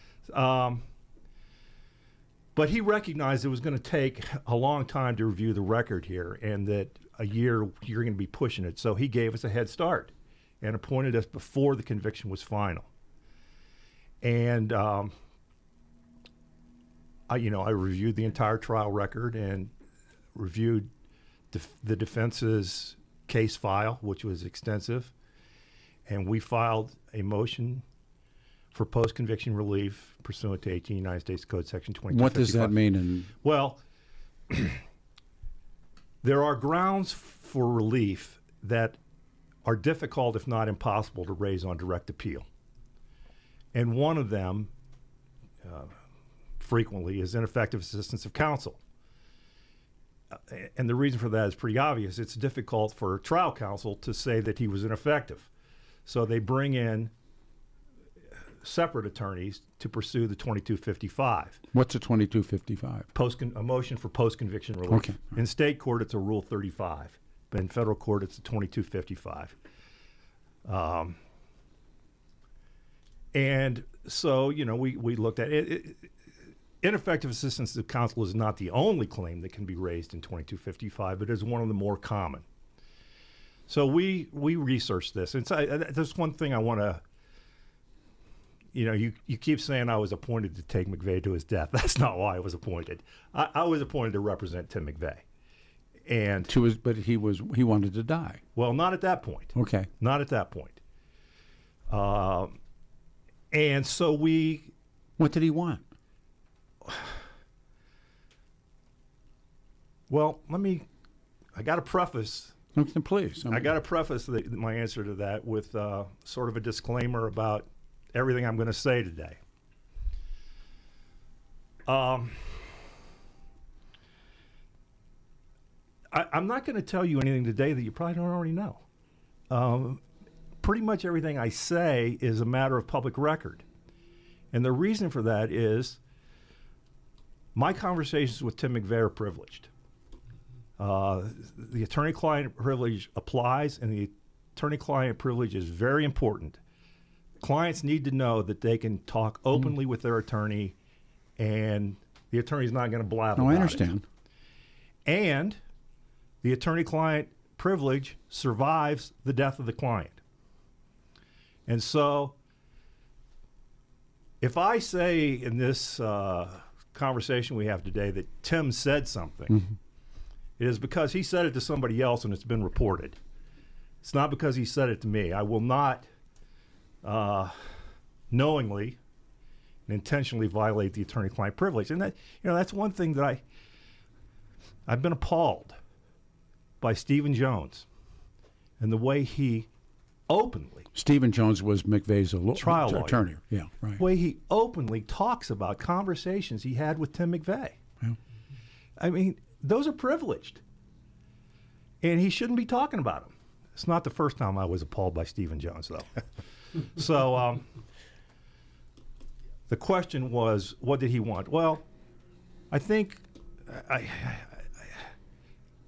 can answer that best by saying our motion focused on what we perceive to be failings of the defense team, failings of Stephen Jones, and conflicts of interest that he operated under. And I keep digressing here. I want to say this about the defense team. There were some very good lawyers on that team. Yes. Dick Burr, Richard Burr, just top shelf capital defense attorney. Mandy Welsh, Chris Tridico from Houston, Texas, an outstanding lawyer, and Rob Nye. who was really the second chair for Jones. And Rob was a great lawyer. Rob sadly has passed. And Rob was closest to Tim of anybody. So when I wanted to sort of say that before I start critiquing the defense, because these are good lawyers. And our challenge in the 2255 was that there was a failure, that the constitutional right to effective representation of counsel under the Sixth Amendment was not honored. Now, to prove ineffective assistance of counsel, generally you have to prove two things. You have to prove that the performance of counsel was objectively unreasonable. But then there's a second prong, and that is you have to prove that the performance of counsel was prejudice to the defendant. And what that means there's been different phrases used by courts. The one that is most popular, certainly most popular with prosecutors, is that prejudice means that but for counsel's deficient performance, the result would have been different. Okay. Well, that's a tall hurdle, particularly in this case, because the evidence against Mr. McVeigh was strong. Yeah. But there's a way. Did he not confess? Did you read the Dallas Morning News? Did you read the New York Times? No, what that's I'm saying. He didn't confess to law enforcement. I thought he had confessed in that jail cell. No, he had not. Okay. All right. Not to law enforcement. Okay. But there's another way you can get at a violation of the Sixth Amendment, and that is if there was a conflict of interest. It's called a structural error. And if you can prove that there was a structural error, that can arise in some circumstances where the conflict of interest, then you are relieved of the burden of proving prejudice. If you can prove that the conflict of interest was of such a nature, you don't have to prove prejudice. And we filed a motion alleging that. And to this day, I believe that the performance of defense counsel, and I'm not criticizing Nye and Burr and Welsh and Tridico, it's mainly Stephen Jones, was faulty. That there were numerous instances where, in my view, this is my opinion, Mr. McVeigh was denied his Sixth Amendment right to counsel. Can I just jump in? And I would say, as a reporter, Stephen Jones played to the media, to say the least. He enjoyed the spotlight. He was always kind of a jerk to me personally. I didn't have a strong opinion either way, I guess, during it. Now I look back and I go, he was kind of a prick. I think you'd agree, Nathan. It's my show, isn't it? So, well, there was we're making a joke on a word. There was a saying in Denver at the time that it's been used in reference to other people. The most dangerous place to be was to be standing between Stephen Jones and a television camera. Yeah, or a microphone. There's some other people I can put in there. Yeah, absolutely. and Steffan, you're absolutely right. He had a very look. I used to see him all the time. Yeah. He'd walk 3 blocks downtown just to get followed. Oh, yeah. Now, that's just my opinion, but it happened every day. I don't try to pick fights with the media. I respect that they have a job to do. But I never think the media is my friend or that they're going to help me. But Stephen, in my opinion, he had this idea that he could use the media to his advantage, that they would give him information that would be helpful in the defense. And he tried to trade information, I believe, in my opinion. He tried to trade information with different media sources in exchange for, I don't know what. To my knowledge, he never got anything of value from the media. But there were numerous instances where his cooperation with the media damaged Tim McVeigh. Within weeks or even days of his appointment, there was a front page article in the New York Times written by, I believe the reporter's name was Pam Bullock.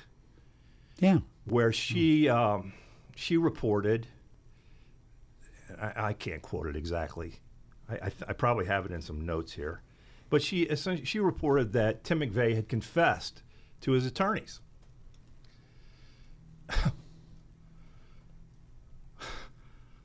Well, the source of that article was Stephen Jones. Yeah. How is that? Yeah, and there's the Playboy article with Ben Fenwick where defense information was leaked to, that was not directly by Stephen Jones. It was by another member of the defense team. Whether it was done at his direction or not, I don't know. But there was information, and this was right on the eve of trial, that there was information released to Ben. Hey, hang on 1 second. Mike, you wanted to pull the mic in close. Okay, let me jump in on that because I got a little piece of information that you might find interesting. When Ben Fenwick came out to the trial, I spent a little time with them. I'm one of those guys, I don't care how controversial somebody is. I'm not one of those reporters, well, I'm the elite and you can't talk to me. I'll talk to anybody. Sure. And Ben Fenwick traded sex for that information. That's what he told me. Yeah, he traded sex. With whom? A teacher of his who was hired. I think she taught like aerobics or school or something. Anyway, Ben knew her as a teacher, and she was maybe 10 or 15 years older than him. And so he took her out, and he wined her and dined her, and he traded sex in order to get the timeline from Stephen Jones's. I mean, when you prepare a case, you have to do a timeline. And you have to say this is what the client said and all that. And, of course, in the timeline, this is McVeigh telling his defense team, I was here, I did this or that. Dreamland Motel. Yeah, all that stuff. Yeah. And it is tantamount to a confession. But, yeah, this was sex was traded for this. And I was appalled. I'm caught in the middle of this because I worked for criminal defense attorneys. I understand attorney-client privilege, and I understand you are one of the unsung heroes of the justice system. He's pointing at Nathan. I'm pointing at Nathan because somebody has to stand up for the rights of even someone as awful as Tim McVeigh. Yeah. In order to have a justice system, you have to have a vigorous defense, which he didn't get, and the whole case was scuttled because Maitch wouldn't allow a lot of the testimony that Jones wanted in. Right as soon as the prosecution rested,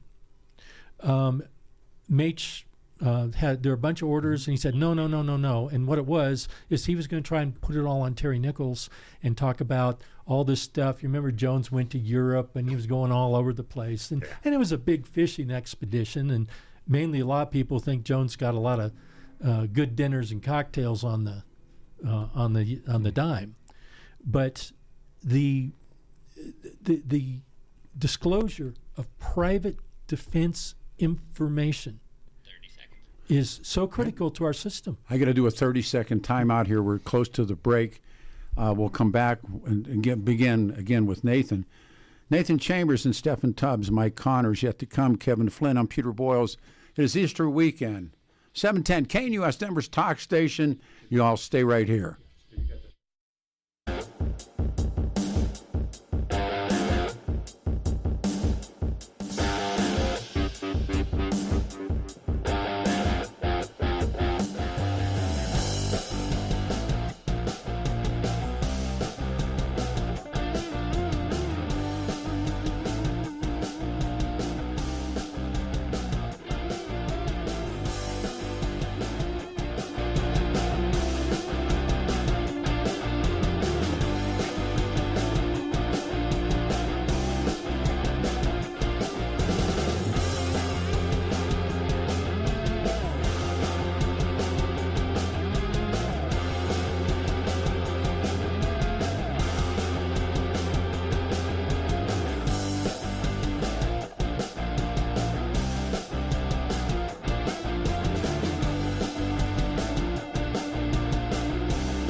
You know, I've always had that contention. We talked about it earlier this morning, that someday, the last day, the off-air show is the on-air show, and the on-air show is the off-air show, and we all head for the hills.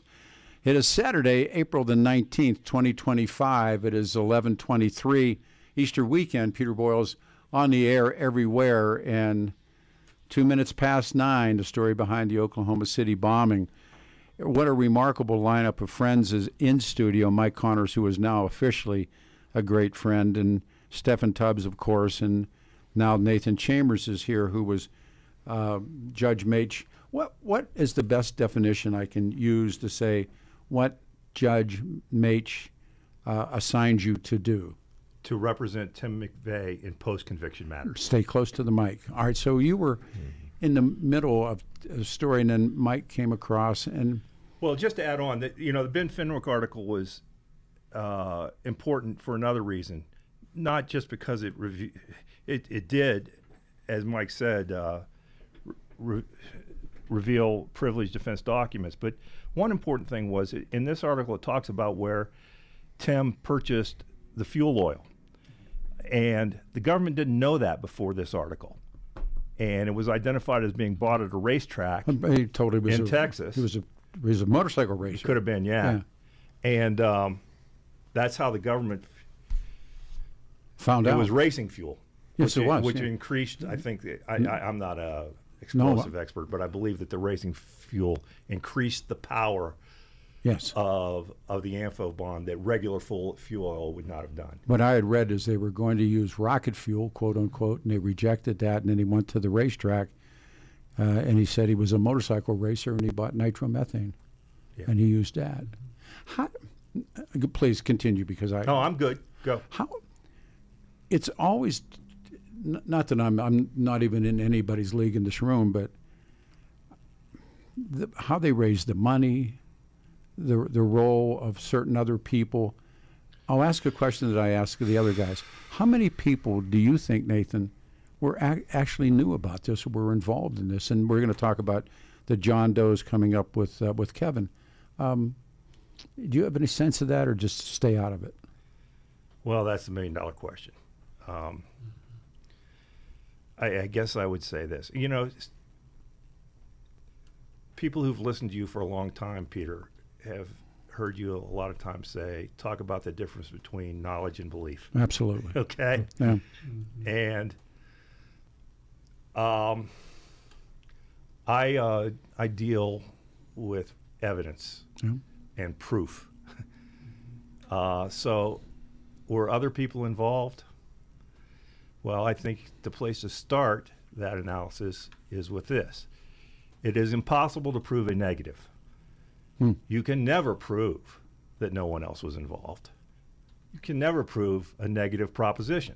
So if you're going to put the burden on someone to prove, or if someone takes on the burden of trying to prove that no one's involved, that's a fool's errand. You cannot prove it. So if you can't prove that no one is involved, then the burden falls to those who claim that others were involved to prove it. I think there's reason to be suspicious. Okay. Have I seen convincing proof? No. Some of the, I can't hit all of the points, but for instance, Stephen Jones talks, he titled his book, Others Unknown. Oh, yes, absolutely. Yeah. Well, and that's because those two words appear in the indictment. That's boilerplate language. That appears in every conspiracy charge. Others unknown. It's meaningless to prove that someone else was actually involved. The missing the extra body part. The leg. Yeah. I mean, to me, that doesn't prove that there was anybody else involved. There's 160. For the folks that don't know that, they found a leg. And nothing that matched. Best say it, because I won't say it. That's right. Yeah. So there's 168 bodies, and they find a leg that they don't match up with another body. Well, look, I think if they'd have found an extra head, Okay. Yeah. But a leg could have gone with, well, maybe not with 168 minus 19 children, and you can maybe do some other narrowing of it, but it could have gone with any number of those horrible victims who were, you know, that doesn't prove anything. John Doe 2. Look, there's absolutely reason to suspect something there, but yeah, look, the place that John Doe 2 was born was at Elliott's Body Shop in Junction City, Kansas. Because right afterwards they went there. They found a piece of the Ryder truck that had a serial number on it. Mm-hmm. They were able to trace it. They knew where it had been rented from in Junction City. So they went to Junction City and they interviewed people there. Junction City is, and somebody there said, yeah, I sort of remember that. He had another guy with him. That's right. Well, Junction City is right next to Fort Riley. And there are, what, 15,000 soldiers stationed at Fort Riley? Probably. And of those 15, and they all got the same haircut. Yeah. None of them have facial hair. You know, two of the most distinguishing people, and identifications are sort of inherently suspect.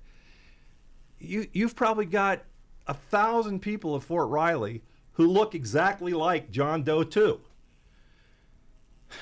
Then, and the FBI did go back and they talked and they reviewed other records, and I think that they identified another transaction where two guys from Fort Riley had rented a truck within days or even hours of McVeigh.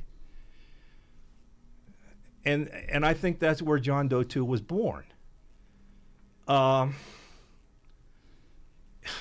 You know, McVeigh is seen numerous times in and around Junction City. He's seen at Elliott's Body Shop.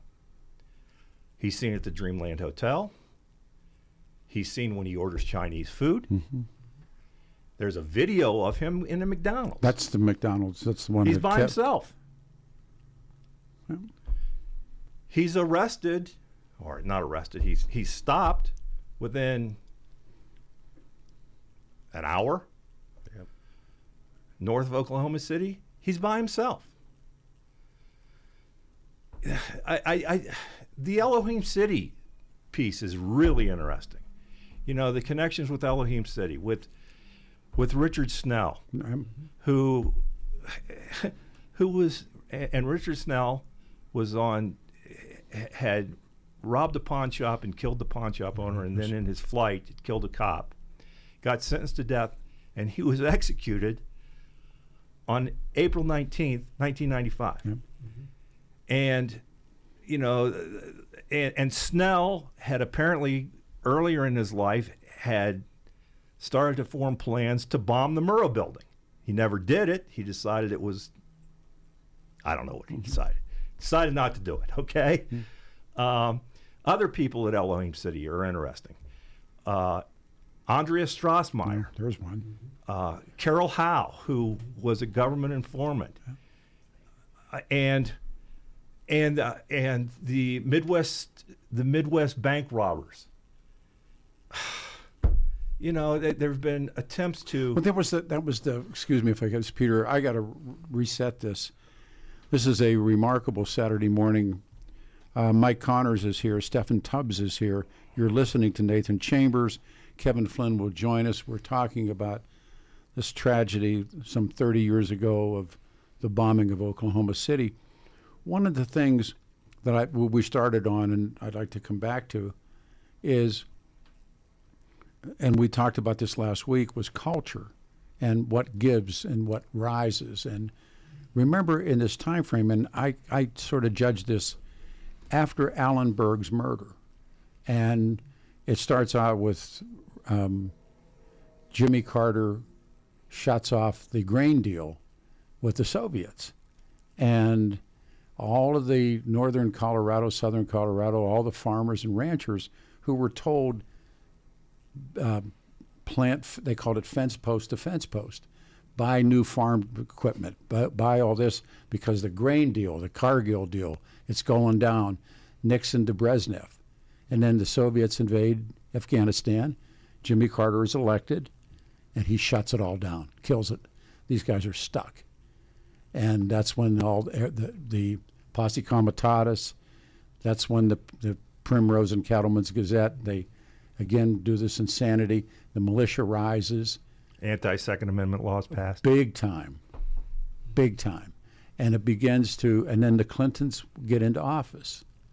And when the Clintons get into office, it brings in Janet Reno, it brings in Ruby Ridge, it brings in Waco, and of course, I mentioned earlier, we went up and covered the Freeman standoff. So the country's like electric. There's all kinds of stuff going on.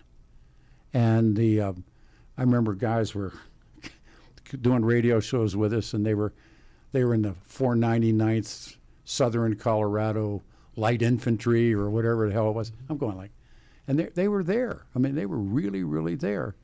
And then this. And one of the things there's the rescue team sniper, a guy by the name of Lon Haruchi. And they wanted to kill Haruchi. And I was in Montana when I watched all of that happen up there, the Freeman. So it was a setup. And what we didn't know, apparently, is that Timothy McVeigh was following along with all of this stuff. Was that the predicators? Were those the reasons why McVeigh decides to do what he does? Mike, I'll bring that to you. What do you think? Well, that certainly is what we've been told. And that's what I'm asking you. That's what we saw in the trial. Yeah. And it's a little hard to get inside someone's head. But I think what is a frustration and is really kind of a subtext to everything that's happening here this morning in these conversations is that we don't know more.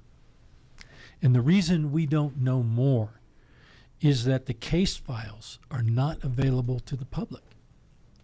This is still considered an open investigation. And I think that's wrong. I think that what needs to happen is for this massive case file and all the things that the FBI did in its investigation and what they knew. I mean, there's all kinds of things they've learned that we have no idea.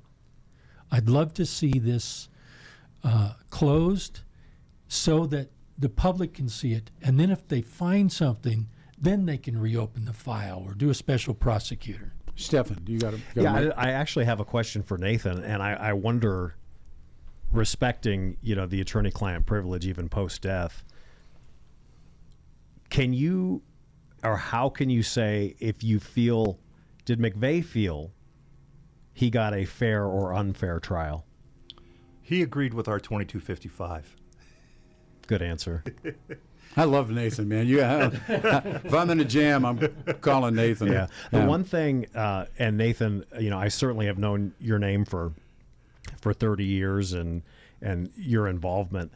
For me as a reporter, getting down there about 6 hours after, it never happened. I mean, I'm out of media now. It never happened again where I was at point of crime to being in the parking lot in Terre Haute, Indiana when he was executed. And those bookends just don't happen in media careers. So that's kind of a statement. I'm wondering from you, when was the last time you talked with McVeigh? June 11th, 2001. And that's the day he was executed? Yes. Hours before? Yes. Was he ready? Yes. Yeah. Did you go to Gary Davis with us when we covered the Gary Davis? Yes, we were in that RV, remember? That's right. Yeah, down there. And that, I think to this day, that's the last execution in Colorado. I asked that same question. I said, but I think the difference was, I think that Gary Davis just came up on time. It was his time to go. But is it? And again, if I'm out of line, Nathan, I apologize in advance. Did McVeigh want to die? He couldn't do the time, or the time. I mean, I hear stories about Bombers Row and all these guys that are down there. Santa Claus Sheik was there, and Ted Kaczynski was there. And lousy question, but it's asked. Move into the mic, please. Did he want to die? I'm not a very good radio guest because I take a long time to answer. No, you're cool. Don't worry. This is talk radio. It's not like that other station over there where everything's in 15-second intervals. Please take it. Tim. And if you don't want to answer, that's okay. Here's what I know. Tim, I'm being told take a break after the break. So I got 30 seconds to think about it. You're welcome, Nathan. Yeah. You can't ask for a better break. Stick around. He's going to come on the other side and say, I don't want to answer that. 710, KNUS Denver's talk station. The crew is here. It is one of the more remarkable radio shows I've been able to be part of. We're right back.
60345. Good morning, everybody. Coming up to saying high noon, Saturday, April the 19th, 2025.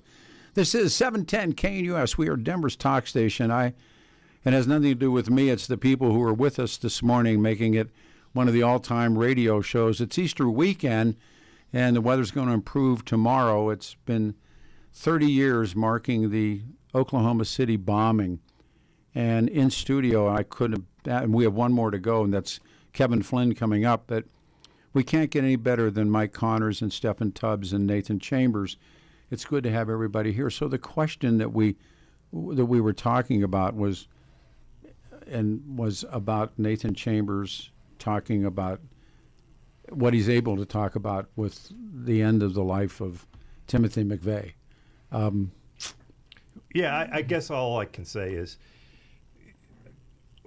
the 2255 was denied, and without a hearing, and I still think the 2255 had merit, and I would have liked it to have been litigated, and at least the evidence that we had been exposed to the sunlight, but it was denied. And then Tim said he did not want to appeal the denial of the 2255. We could have appealed that denial to the 10th Circuit, and he didn't want to. But then, like a month before the scheduled execution, maybe 6 weeks, we got this document dump of records that had not been disclosed.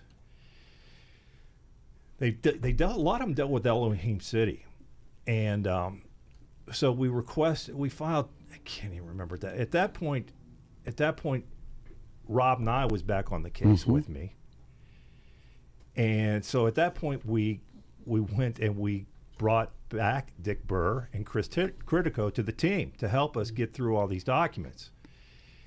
And we filed something, I can't even remember what it was. We filed a motion for requesting some sort of relief. It had a hearing in front of Judge Mage, and this is now within the last week before the execution. And Judge Mage denied that, and we could have taken an appeal from that also to the 10th Circuit. I suspect that the 10th Circuit would have handled it expeditiously. But so there were two appeals that Tim could have taken that he chose not to.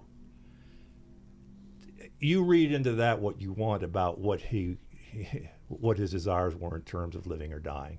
That's about all I can say. The Ted Kaczynski stories that filtered out that he became, there was a term that I read called, I think that's cell, C-E-L-L, crazy. He wouldn't come out of his cell. And anybody that tells you that they've been inside of Florence is not telling you the truth, because I guess you probably did, but those cells were very tiny, and there was something that I've read about called Bomber's Row, that Kaczynski was on it, and Terry Nichols is on it, and there's, I don't know, the guy that had the bomb in his shoe, and those guys are there. Am I allowed to ask if you've been in Florence? Yes, I've been in Florence, multiple times. Okay. And I've actually, you can go to Florence and go to the visiting room, but I've also actually toured Florence. Okay. And the cells are small. They got a TV in their cell, a shower. They never leave their cell except to exercise. That's what I heard. I will say this: some people do go stir crazy. It's the isolation, no human contact. It doesn't work for them. Other people thrive there. Yeah. They like to be left alone. They like the peace and quiet. Compared to a normal prison yard, let me tell you something, Pete. You don't ever want to go to prison. No. Prisons are bad places. And on a normal prison yard, there's a lot of drama and a lot of politics and a lot of violence. And you got to live with your head on a swivel. But at the ADX, it's quiet, it's safe, and some people just prefer that. So, yeah. Can I ask a question? Sure. Sorry, Nathan. I know you may or may not be able to answer. Did Tim McVeigh think that Terry Nichols deserved his same fate? I don't know if you can answer that. I don't know. I don't know. And do you think, personally, Terry Nichols got lucky? Well, Terry Nichols had a fabulous lawyer. Michael Tiger. Michael Tiger. And the evidence against him was different than the evidence against McVeigh.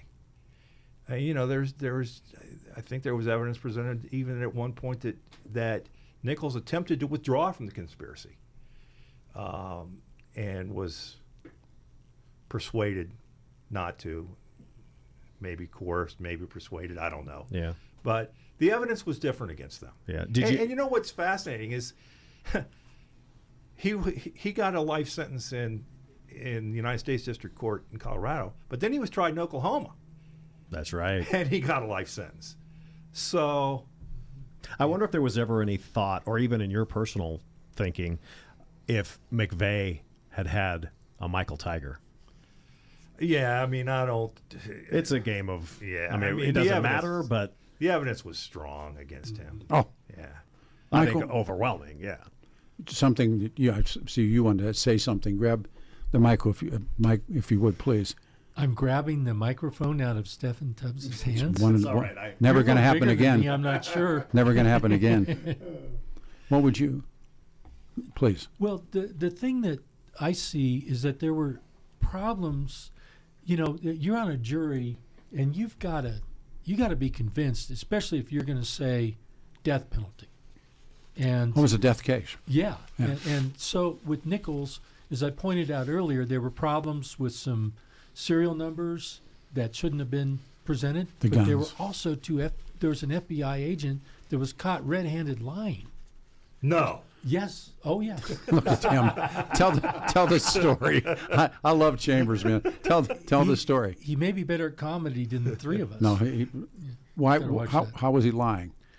I can't remember the issue. It was some tiny issue, and he was a young, new FBI agent, and he testified, and he said, well, you know, Beth Wilkinson told me that my testimony didn't agree with this other FBI agent. This is an agent that had just... Did you see the look on his face? Yeah. Well, that's a violation of sequestration. Yeah. And what happened is that Beth told him to go meet with the other FBI agent and work out your testimony. This was testified to in open trial. And, of course, it was Michael Tiger who was sitting there trying to not smile from ear to ear with that. And Beth, from that point forward, she had been the darling of the trial. She's an incredible attorney, very articulate, very smart, and carrying on an affair with David Gregory from... NBC. From NBC, yeah, that affair. But they did end up getting married. They did get married, and they're still married. Yeah. However, she was still married, and she was in the military. Okay, so that's a no-no. But anyway, the point being is that her persona before Mach was completely different after that, and she got fined, and he'll tell you, you can get disbarred for that's a serious offense. Steffan, real quick when we got to turn, and we'll come back. We got 1 minute. Yeah, Steph, I just wanted to. I'm out of here, so it's great to see Nathan and Mike. Thank you, Peter. Don't forget the victims today. Yes. Do not forget the victims. And the other thing I would add is don't forget those jurors. These are Coloradans that, especially on a day like today, likely think about the case. Rest in peace to Judge Richard Mach and Rob Nye, and thank you. I just ask you to remember pre-9/11. Remember how you felt 30 years ago today. Thanks, brother. Thanks, Pete. Thanks for coming in. When we return, the addition will be the one and only Kevin Flynn. So, 710 KNUS, we're Denver's talk station. The weather's going. It's going to come back and get warm, 62. Sunday, Monday, 72, and Tuesday, 70. Right back after this on 710 KNUS.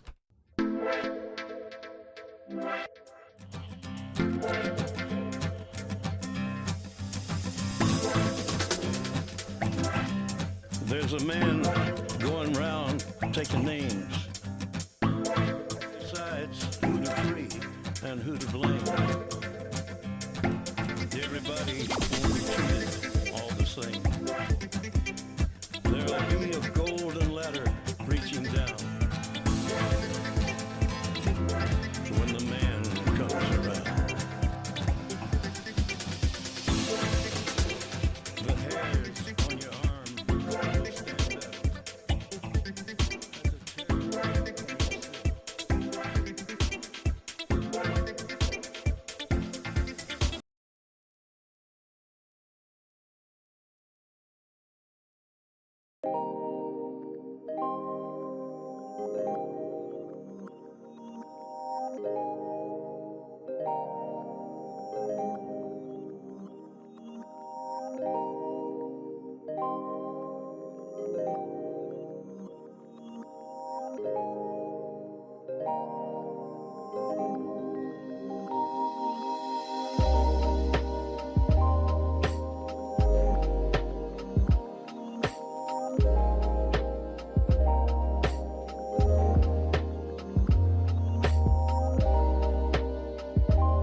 Good afternoon, everyone. It is Saturday, April 19th, 2025. 45 will be the high in the city, says the 710 KNUS Weather Center. 62 on Easter Sunday and Monday, 72 degrees. This has been a remarkable morning, marking some 30 years on the morning of April 19th, 1995. A 26-year-old Army veteran, Timothy McVeigh, parks a rental truck outside the office building, the government building in Oklahoma City, and walks away, and the rest is horrible. 168 people, injuring 680. In the studio, Mike Connors is with us, and what a remarkable guest. He will certainly be back. Nathan Chambers stays with us, and please welcome to the radio show, certainly the finest elected official in the city of Denver, but better than that, he is just a great friend and has been a wonderful investigative reporter, Kevin Flynn. Kev, good morning, or good afternoon, rather, and welcome to the roundtable, and thanks for coming on. Well, thank you, Peter. Appreciate it.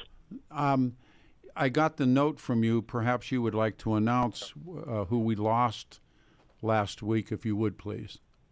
Yeah, I found out late last night that Judith Lee Berg, the ex-wife of Alan Berg, passed away on Wednesday. Harriet and I took her out to the Imperial for Chinese to celebrate her 89th birthday a couple of weeks ago. She was 89. Yes. How old would have Alan been had he still been with us? He would have been close to that. I think he was 5 years older than she was. I thought so too. Yeah, he was older than she was. Yeah. Maybe 2 to 5 years older. Yeah. I'd have to look that up. Just amazing. I should know that off the top of my head, shouldn't I? Kevin, of course, wrote the book, The Silent Brothers, that is now made into a movie, and he and his wife were kind enough to take me to see the movie, and it speaks volumes of you and Gary and the work that you did, and of course, now being councilman, and I wish all the councilmen were like Kevin. Kevin, Nathan is in studio, and Mike Chambers in studio. Have you been listening to any of the show? No, I haven't. I've been working, believe it or not. I do believe it. Doing emails and talking to one of the police officers today about an issue at the police department. So I got to send a few more emails. I'm being told Berg would be 91 had he lived. 91. I just looked it up. Yeah. Wow. Yep. When and your involvement in that story, we've talked about many, many times. Then this, after Oklahoma City, after the bombing, and then you went on the trail, and we've gotten around this city, this religious community, and again, for the folks in the audience, explain the city, and Nathan's been talking about it, and Michael's been talking about it, but if you would, please. About what city? Alameda City, and the tie-ins. Oh, Alameda City. Yeah, and the tie-ins perhaps to the people who took Alan's life.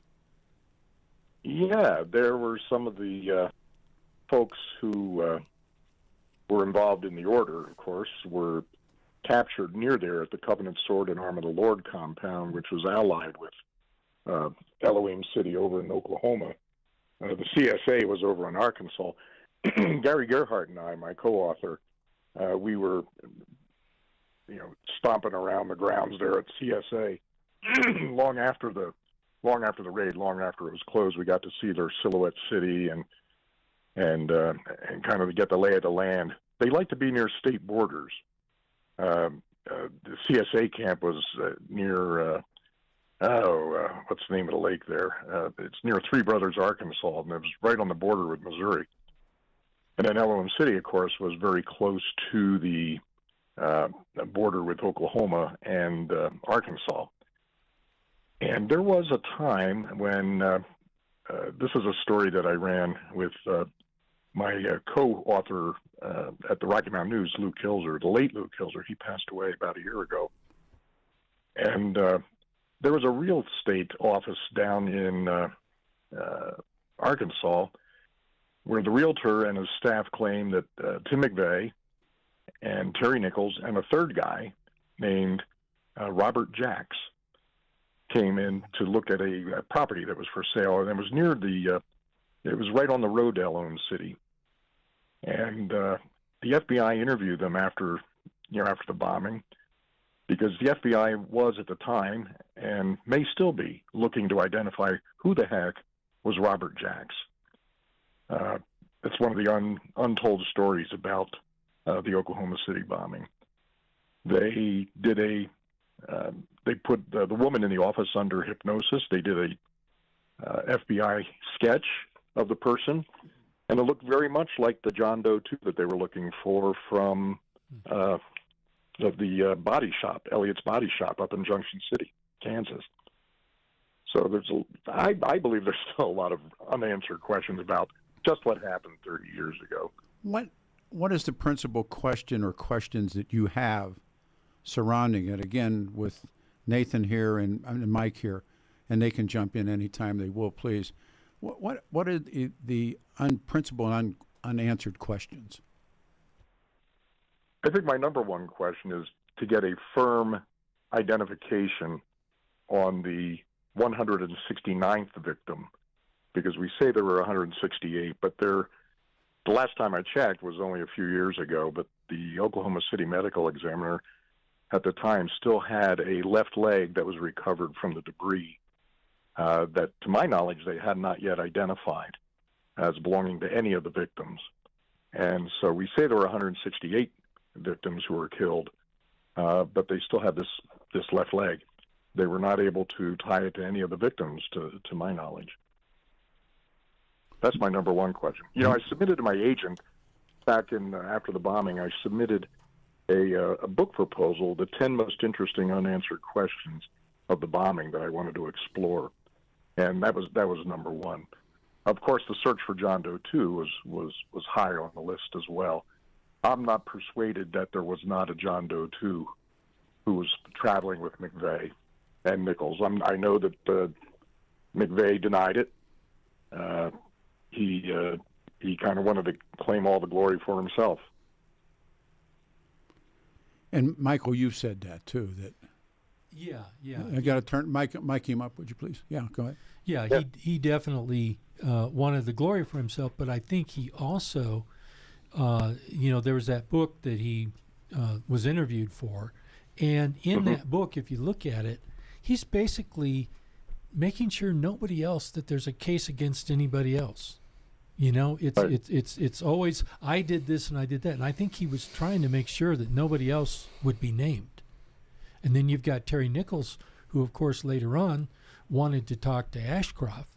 And he wanted to tell him that they were actually working with the deputy director of the FBI. That's what Nichols said. So I'm not sure that that's true. But the point being is that Nichols was wanting to talk, and McVeigh was trying to make sure that nobody else could have a finger pointed at him. Nathan Dunlap. Nathan Dunlap. No, please. God, Nathan Chambers, please. I'm sorry.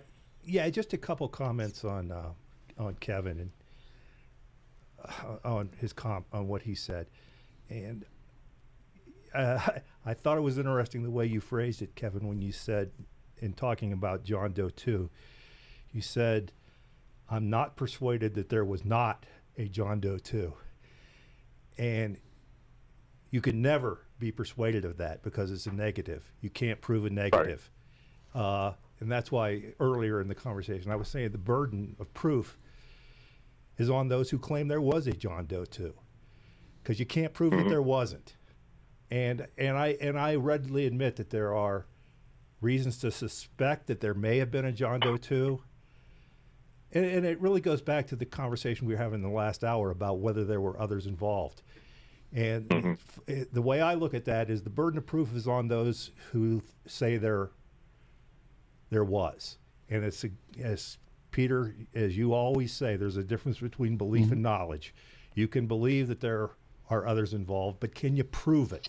And I just, if you told me I had to take a position and I had to put money down on whether there were others involved, I have to bet on it.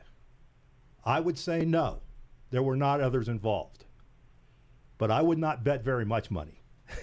Okay. Can I jump in? Just another comment about the book that was written by Lou Michael and Dan Herbeck, who were reporters with the newspaper in Buffalo, and that's really his hometown. Yeah, it's the book that Tim authorized, and he was interviewed for 70 or 80 hours for that book. And you have said now twice, Mike, that when you read the book, you read it as Tim protecting others. That's possible. There's another possibility, that he was telling the truth. Okay. That's certainly true, Nathan, but now let me do a comeback on this. Okay. The person who said there were other people involved was Richard P. Mage. He put it in writing, and the very, very last thing he ever did. He critiqued the FBI too. It was scathing. Yeah. And you got to remember, this is probably the most pro-prosecutor, pro-FBI judge you'll ever find. Oh, I disagree with that. Judge Mage was not pro either side. Judge Mage. Well, he was fair, but I mean, he was a prosecutor. He has that background. He's tough. I agree, he's tough. And said once again, he criticized them because he said other people were involved and they didn't get them. I'd like to see that quote in context. I'll see if I can find it for you. You know, one of the things is, Peter. Here's my response to Nathan, if I could, for a second. Sure. I would love to try to prove that there was a John Doe too. If I had the resources of the FBI, I could maybe make a swing at that. But I will tell you this: after the Nichols trial, the second trial ended in conviction and his sentencing, and Janet Reno held a big press conference saying we have caught everybody involved. We've wrapped up this case. I was down in Texas following the trail of someone that may have been, it was someone named Robert Jacks who may have been involved. And when I went to interview people in Odessa and in El Paso, the FBI showed up at the doors of the people I was interviewing, either before or after I was there. Wow. I would interview somebody in Odessa, and they say, you know what, the FBI was here yesterday, just asked me the same thing about this Robert Jacks. And then I would go to someone else, and they'd call me later and say, you know what, after you left, the FBI showed up at my door asking me the same questions. Because I found a Robert Jacks who shared a post office box in West Odessa with one of Michael Fortier's good friends, Jim Rosencrantz. You remember Jim Rosencrantz from Kingman? Yeah. The feds relocated him for a time to Odessa, Texas, kind of get him out of the limelight because he was talking to the media so often, and they just wanted to get him out of the way. So he went there, I think, with his girlfriend. I think it was Patty, somebody, and they gave him a P.O. box to use. And when I checked that P.O. box, it was being used simultaneously by someone named Robert Jacks. So I would love to nail down, did the FBI really want to find Robert Jacks, or did they want to hide him? Well, Kevin, look, I think that your reasons and your thinking, it's not frivolous at all. You know, I think that you have solid grounds for what you're saying might have happened. You know, with regard to Robert Jacks, I remember looking into that once. I can't bring up right now, but, you know, there was another guy who was suspected of being John Doe too, and that was one of the Midwest bank robbers. Oh, yeah. That some people claimed he was John Doe too. In fact, I think he was named in a civil lawsuit filed by some of the families and identified as. There's just a lot of questions out there, and they're honest questions. I'm not questioning that. One of the things is, Peter, I'm agnostic. Taking like and Columbine, there's Klebold and Harris, but if you listen to people that speak to you off the record, they firmly believe there was at least two others that knew what was going to happen that day, and they won't go public, and I certainly won't speak the names, but I've heard the names that there are at least two other people. So always it swirls around. Yeah, you're not. That's Peter. That's common in these. I mean, there was. You think there are other people besides Klebold and Harris. You think there's people other than McVeigh and Nichols. You think there's someone other than Lee Harvey Oswald? You know, it's the same question that comes back over and over again, and I don't think we'll ever have clarity. Michael? Okay, Kevin, I wanted to run this past you, and I've said it already before. I would like to see an official declaration from the FBI or from Pam Bondi saying this investigation's over. They haven't had an arrest in I don't know how long, and what that would do is it would open up the records. You know, the whole thing that happens is this, well, this is still under, really? Who's investigating this? I mean, it's not like there's a task force somewhere trying to do this, but I would like to see the case closed because it's cold, and would open it up so people like you and me can get out there and bird dog this thing and maybe answer a few of these questions. Yeah, I just found it, Mike, really telling that the FBI would still be out in the field looking for this Robert Jacks. The Robert Jacks that I was hunting in Odessa was someone who later claimed to be a undercover informant for the DEA, and in fact, I did find him on Fort Bliss. I had documentation he was on Fort Bliss, where there was a special unit devoted to interdicting drug passage from Mexico into the U.S.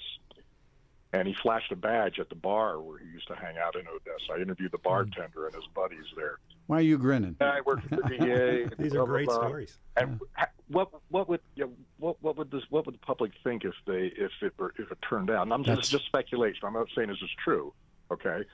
But if it turned out that there was a federal informant for the DEA who happened to be traveling with McVeigh and spending time in Kingman and in that Texas-Arizona area, but they pull him off because Tim McVeigh's not trafficking in drugs. He was just picking up material for a bombing. Yeah. You know? So I don't know where this story goes. All I know is that the FBI was still looking for Robert Jacks well after the trial was over. But how long ago was that? That was 95. Yeah. See, I'm talking about 2025. It was 1998. I did a rather lengthy story about it. They looked all over the country for this person. I have a question, and I don't know the answer to, but maybe Kevin or Mike do. Have there been FOIA requests filed? I don't know, but you know, when there's an ongoing investigation, you don't get anywhere. Well, you file a FOIA request, and they come back and say why you're not going to get it. Yeah. I would suspect that somebody, sometime, has made a FOIA request. Mm-hmm. How close? We're everybody. We're 1 minute to the break. Kevin's on hold. Everybody's mics are off. 710 KNUS. It is Saturday morning, the 19th of April. It was 30 years ago that this horrible event took place. It's our Easter weekend. Just wonderful guest. Kevin Flynn is here. Mike Connors is here, and the one and only Nathan Chambers. Do a quick turnaround. We'll come back. Adam, it's all yours. Bring us right back.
Afternoon, everybody. 45 will be the high. Tomorrow's Easter, 62, and then 72 on Monday. 710 KNUS, Denver's talk station. Tremendous show this afternoon. And quickly tell you about the Caplis Law Firm. Danny's my guy. And they're good friends at the Caplis Law Firm. Dan suggests that you should choose a lawyer who shares your values because you choose to represent, and who you choose to represent you in an injury case says that much more about you. Danny's dad, we talk about Danny growing up, and his dad was a cop in Chicago and all that he's been through. He's a great friend. He helped my family. I bring this up all the time. Dan believed to be the only lawyer in Colorado history to win 5 straight multi-million-dollar verdicts in Colorado crash cases. And Dan is believed to have won the largest truck crash verdict in Colorado history. Caplis Law, the official law firm of now the Nuggets and the Avalanche. Danny's law firm is a serious firm for serious cases and accepts the righteous injury cases on a percentage fee basis so that he can represent the good people from all walks of life without regard of ability to pay. So when you need the help, just make the call. Find out first. 303-770-5551. Easy. 303-770-5551. Or hit Caplis Law, Danny's last name, C-A-P-L-A-S, DanCaplisLaw.com. Our guest, Kevin Flynn, and also Steffan Tubbs is gone because Michael Connors is with us, and the one and only Nathan Chambers. Here's a question I have, you guys. And how did McVeigh and Terry Nichols learn to build a fertilizer bomb of such size and power to do the horrible damage that it did? I read the stories about going to the National Hot Rod Association and telling him that he's a motorcycle racer and getting that fuel. But how did they know how to do that? I mean, that's... if I could take that first out on this, Kevin. Sure, of course. Their first test bombs out in the desert and outside of Kingman were utter failures. There were unexploded prills found all over. And how did they learn? There was one theory when Terry Nichols went to the Philippines to where his mail order wife was from, that he met up with some of the Abu Sayyaf terrorist group. Yes, I'd forgotten that. And learned there, and came back, and lo and behold, the Oklahoma City bomb blew up so completely. So within less than a year, they're pretty master bomb makers. Your thoughts? I think Kevin. I have nothing to add to what Kevin said. I don't know. Michael? I don't know either. I don't have an opinion on that other than McVeigh was military and he could have had some training. I mean, how deep, we don't have his military records. We don't know how deep he went with training. If he had training, though, the bomb in the desert wouldn't have been a failure. Not necessarily. People make mistakes. Yeah, true. True. Kevin, didn't they blow his brother up? Didn't they blow James up? Test drive. They didn't blow. Up at his farm in Michigan. Yeah. But this gets at something that disturbs me about the prosecution here in Denver. If I could expound on that just for a second. Sure. Up until a couple weeks before the trial, the prosecution was ready to go with the theory that the bomb was an AMPHO bomb, ammonium nitrate fuel oil bomb. And that gave rise to tons of conspiracy theories that a bomb of that weight, boosted by diesel fuel, could not have done the damage it did, which is a reasonable supposition. However, and it was based on the fact that at Geary Lake State Park, where they think the bomb was made, they found some puddles of diesel fuel, and the prosecution actually had an entomologist who had, quote, autopsied dead bugs found in the diesel fuel to confirm that it was diesel oil, right? And they were all set to go with this theory. Then Ben Fenwick from Oklahoma, a journalist from Oklahoma, had an article published in Playboy magazine because he had read some of the statement, or he had read all of the statement that McVeigh had given to Stephen Jones. And in it, that's when he said, no, I boosted it with chemical racing fuel from Ennis, Texas. Yeah. I went down and bought a couple 55-gallon drums of nitromethane, and that's what they boosted the thing with. So the prosecution was ready to go with a theory that was false. And I always found that disturbing.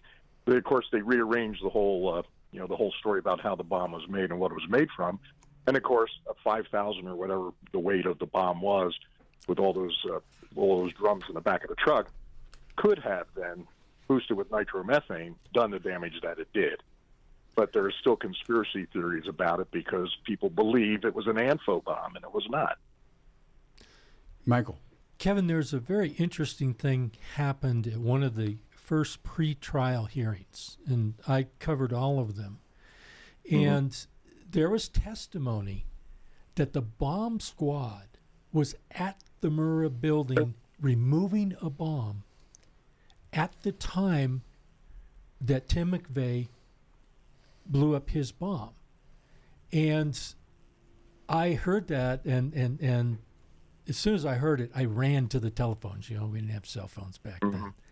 And called the Detroit Free Press editors and said, get this out right now because they're going to back this thing off in an hour as soon as we come back from lunch. I said, get it up now. And so they did.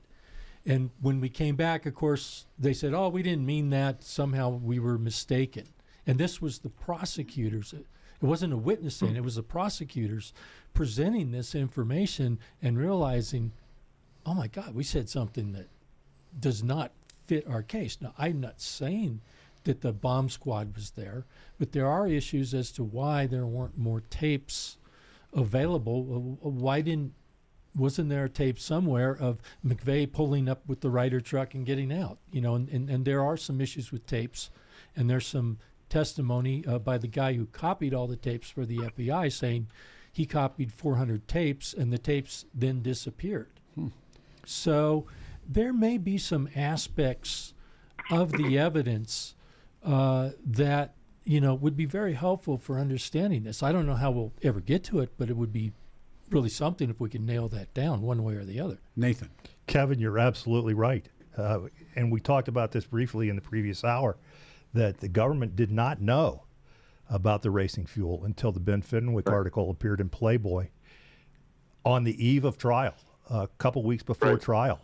And it was only after, and Fenwick got his information by the defense leaking information, leaking defense documents, which was a recurrent thing in this case, a recurrent occurrence that the defense leaked like a sieve.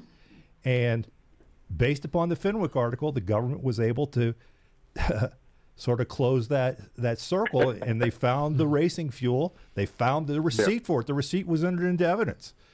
It was they found the guy that sold it to him. His name was Tim Chambers. Yeah. No relative. What about initially, because I'm on air in Denver, the story of the three Arab-looking, you're throwing your hand at me, but I remember that story was there and people were all upset. And of course, prior to that, there had been, driving away in a brown car, I think. Well, the Ramzi Youssef had planted the fertilizer bomb beneath the World Trade Center, talking about Bombers Row. And that was, I think, 2 years earlier. And so it was back to the case you make, Nathan, is it's sitting there all the time. It's always, the edge is there. And I remember that story quite well. The Arab look, if you would. Yeah.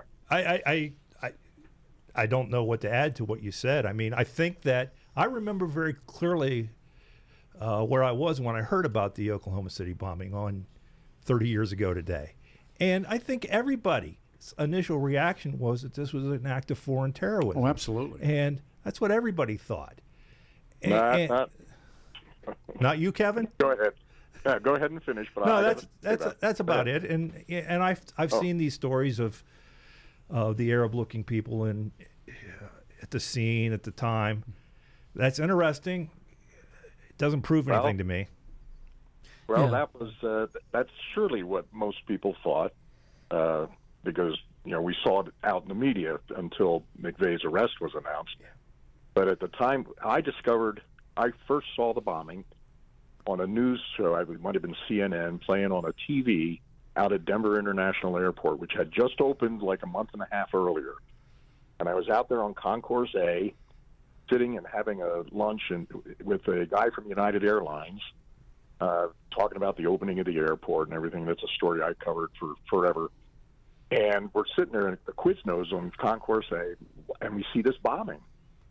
And John from United, John Philp, he was the government relations guy for United in Denver. He had read the book, Peter, The Silent Brotherhood, that Gary and I wrote about the Hamburg murder and the neo-Nazis and the order and domestic terror. And we're watching it, and we're hearing them talking about, people saw, or maybe it was Iraqi or Arab terrorists, Middle East terrorism. And John looks at me and says, that wasn't Iraqis, that wasn't Arabs. He says, that was your guys. I said, yeah, you're right. We had no doubt that this was not. How would they even find Oklahoma City? Well, they would bomb the World Trade Center. Yeah, they would bomb something in D.C. I will point out one thing, though. There's a very strong Muslim population in Oklahoma City at that time. Yeah. So there would be good reason for those people to be there, but that doesn't mean they did it. That's why people saw some people. It wouldn't be surprising that with the percentage, Yeah. Kevin, talk about Elohim City. What the city was? Is it still there? And I think it's. If you would just take it from there, please. Well, I don't think it is. That was the. I never put a lot of stock into all the Elohim City conspiracies. I know that Tim McVeigh placed a call there, and he asked for Andy Strassmeyer. Andy the German. And he wasn't there at the time, blah, blah, blah. Lou Kilzer and I. Nathan, you knew Lou, didn't you? I think I'd met him. I wouldn't say I know him. Two-time Pulitzer Prize winner. He and I worked a lot together on these stories. We took, at the time, we had a very primitive database, Microsoft Works, I think it was, predecessor to Excel. We took all of the phone records that came in the case. We got copies of them, the Darrell Bridges card, Michael Fortier's home phone, James Nichols' home, everybody, all the phone records. We put them into a sortable database. So we pretty much could tell where was every player every day based on from where they were making phone calls. So the notion that Tim McVeigh went to Elohim City, we rejected because the time frames didn't fit. He was working at an Ace Hardware in Kingman, Arizona, for instance, at the time. But he did call Andy Strassmeyer because he met him at the Tulsa Gun and Knife Show. Right. I think he was selling Turner Diaries there. McVeigh was, and he said he wanted Andy to call him back, and they never reconnected. So I kind of downplay the whole Elohim City stuff. That plays more a larger role, frankly, in the order. Yeah, it does. 15 years earlier. It plays a PR role. It plays a PR role. Bombing because now you can tie it into racists and all these people, that are bad people. Well, yeah, but supposedly Richard Wayne Snell, who was a Elohim City member, was executed to blow up the Murrah building. He had targeted. Right. But my point is it serves a real PR purpose, and I kind of subscribe to the idea that almost everybody in Elohim City was an undercover agent for some agency. Remember the theory? The only people that paid dues to the Klan were the FBI agents. They said the Klan would have fallen apart financially, but as long as the FBI agents were members and paying dues, that they would stay alive. Kevin, I knew Lou Kilzer quite well because I was part of the Denver Post team, and I worked on the story that won the Pulitzer. I wasn't named. I did the research, but I didn't get a byline. Right. But yeah, I worked with Lou quite a bit. Yeah, but remember, Richard Wayne Snell from Elohim City was executed in Arkansas on the same day that the bomb went off at the Murrah building. Yeah, right. and there are varying reports about how Snell reacted to the bombing because the bombing occurred before his execution, and some reports say that he smiled and smirked upon learning of the execution, and other people say he was put off by it. That he, how dare they? Yeah. I wasn't there. I don't know what to believe. Yeah.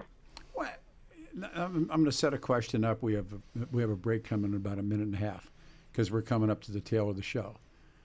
One at a time. When we come back, what would you like to know? In other words, someone once asked me, what would I like to know about the Ramseys, what the Ramsey story, and I said, I'd like to know what Patsy dreams at night. I said, pretty much we know everything else, but I'd like to know what Patsy's dreams are about. And so what, Michael, what you and Nathan and Kevin, what you guys would like to know about that terrible day and what led up to it and the aftermath of it. Guys, we're here. 45 will be the high. Tomorrow, Easter Sunday, 62 degrees. We're talking about some 30 years ago, the terrible tragedy of Oklahoma City. After this.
Tomorrow morning is Easter. It's a Saturday, 45 the high. I'm Peter Boyles. This is Radio Free Denver, good old 710 KNUS. And really, to Adam Walker, thank you. What a great job you've done putting this show together. Some 30 years ago, Timothy McVeigh murders as many people as he can, now known as the Oklahoma City bombing. Mike Connors, a new friend, is with us, and in studio, Nathan Chambers is with us, and on the line, he is now city councilman, but what a reporter, as the man is with us as well, is Kevin Flynn. So I ask a question that for all of these guys who know so much about the story, what don't you know? What would you like to know? Mike, I'll start with you. We began with you. What would you like to know, or what would you, the question doesn't have a bad answer. If you can wave the magic wand and grant me a wish. Sure. I want to go down to Florence. I want to look Terry Nichols in the face. I want to ask him a whole bunch of questions, but the most important being, what would you have said to Attorney General Ashcroft when you reached out to him and said, I'm going to tell you the real story? And he's been shut down ever since then. That was in 2004.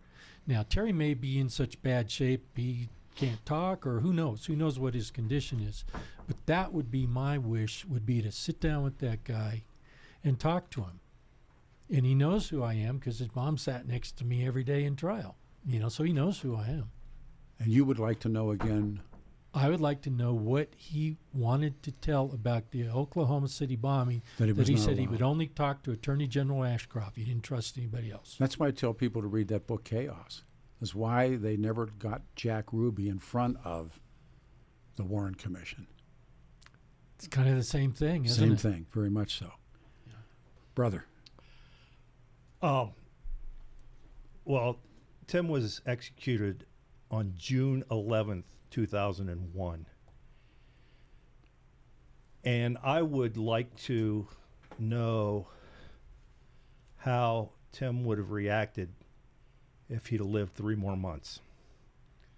How would he have reacted to September 11th, 2001? Wow. Would he, and I'm not going to encroach upon the attorney-client privilege, but in relying on the Michael Herbick book, Tim was unrepentant and was trying to send a message, according to that book. And, Peter, you in one of the earlier segments, you were talking about the mood of the country in the days leading up to the days and months and years leading up to the Oklahoma City bombing. And, I think that Tim was certainly part of that group that had great dissatisfaction and anger at the government and wanted to send a message. But how would he have reacted when he saw his country the towers come down? Yeah. That's what I'd like to know. Kevin, who knows more about that movement and those individuals than anyone I know, Kevin, the question that you would like answered from around this, please. Yeah, Mike, right off the bat took mine. I was going to say I would want to know what Terry Nichols wanted to tell Kathy Wilburn, who lost her grandkids in the bombing, and she carried on an extensive correspondence with Terry until it was cut off, and there was stuff he wanted to tell her. So who cut it off? The prison. Okay. The prison. All right. Okay. Yeah, they stopped communicating. Also, they stopped Jeannie the letter. Coverdale, same thing. Big correspondence with her. So, but this may be related. Then, I would like to know.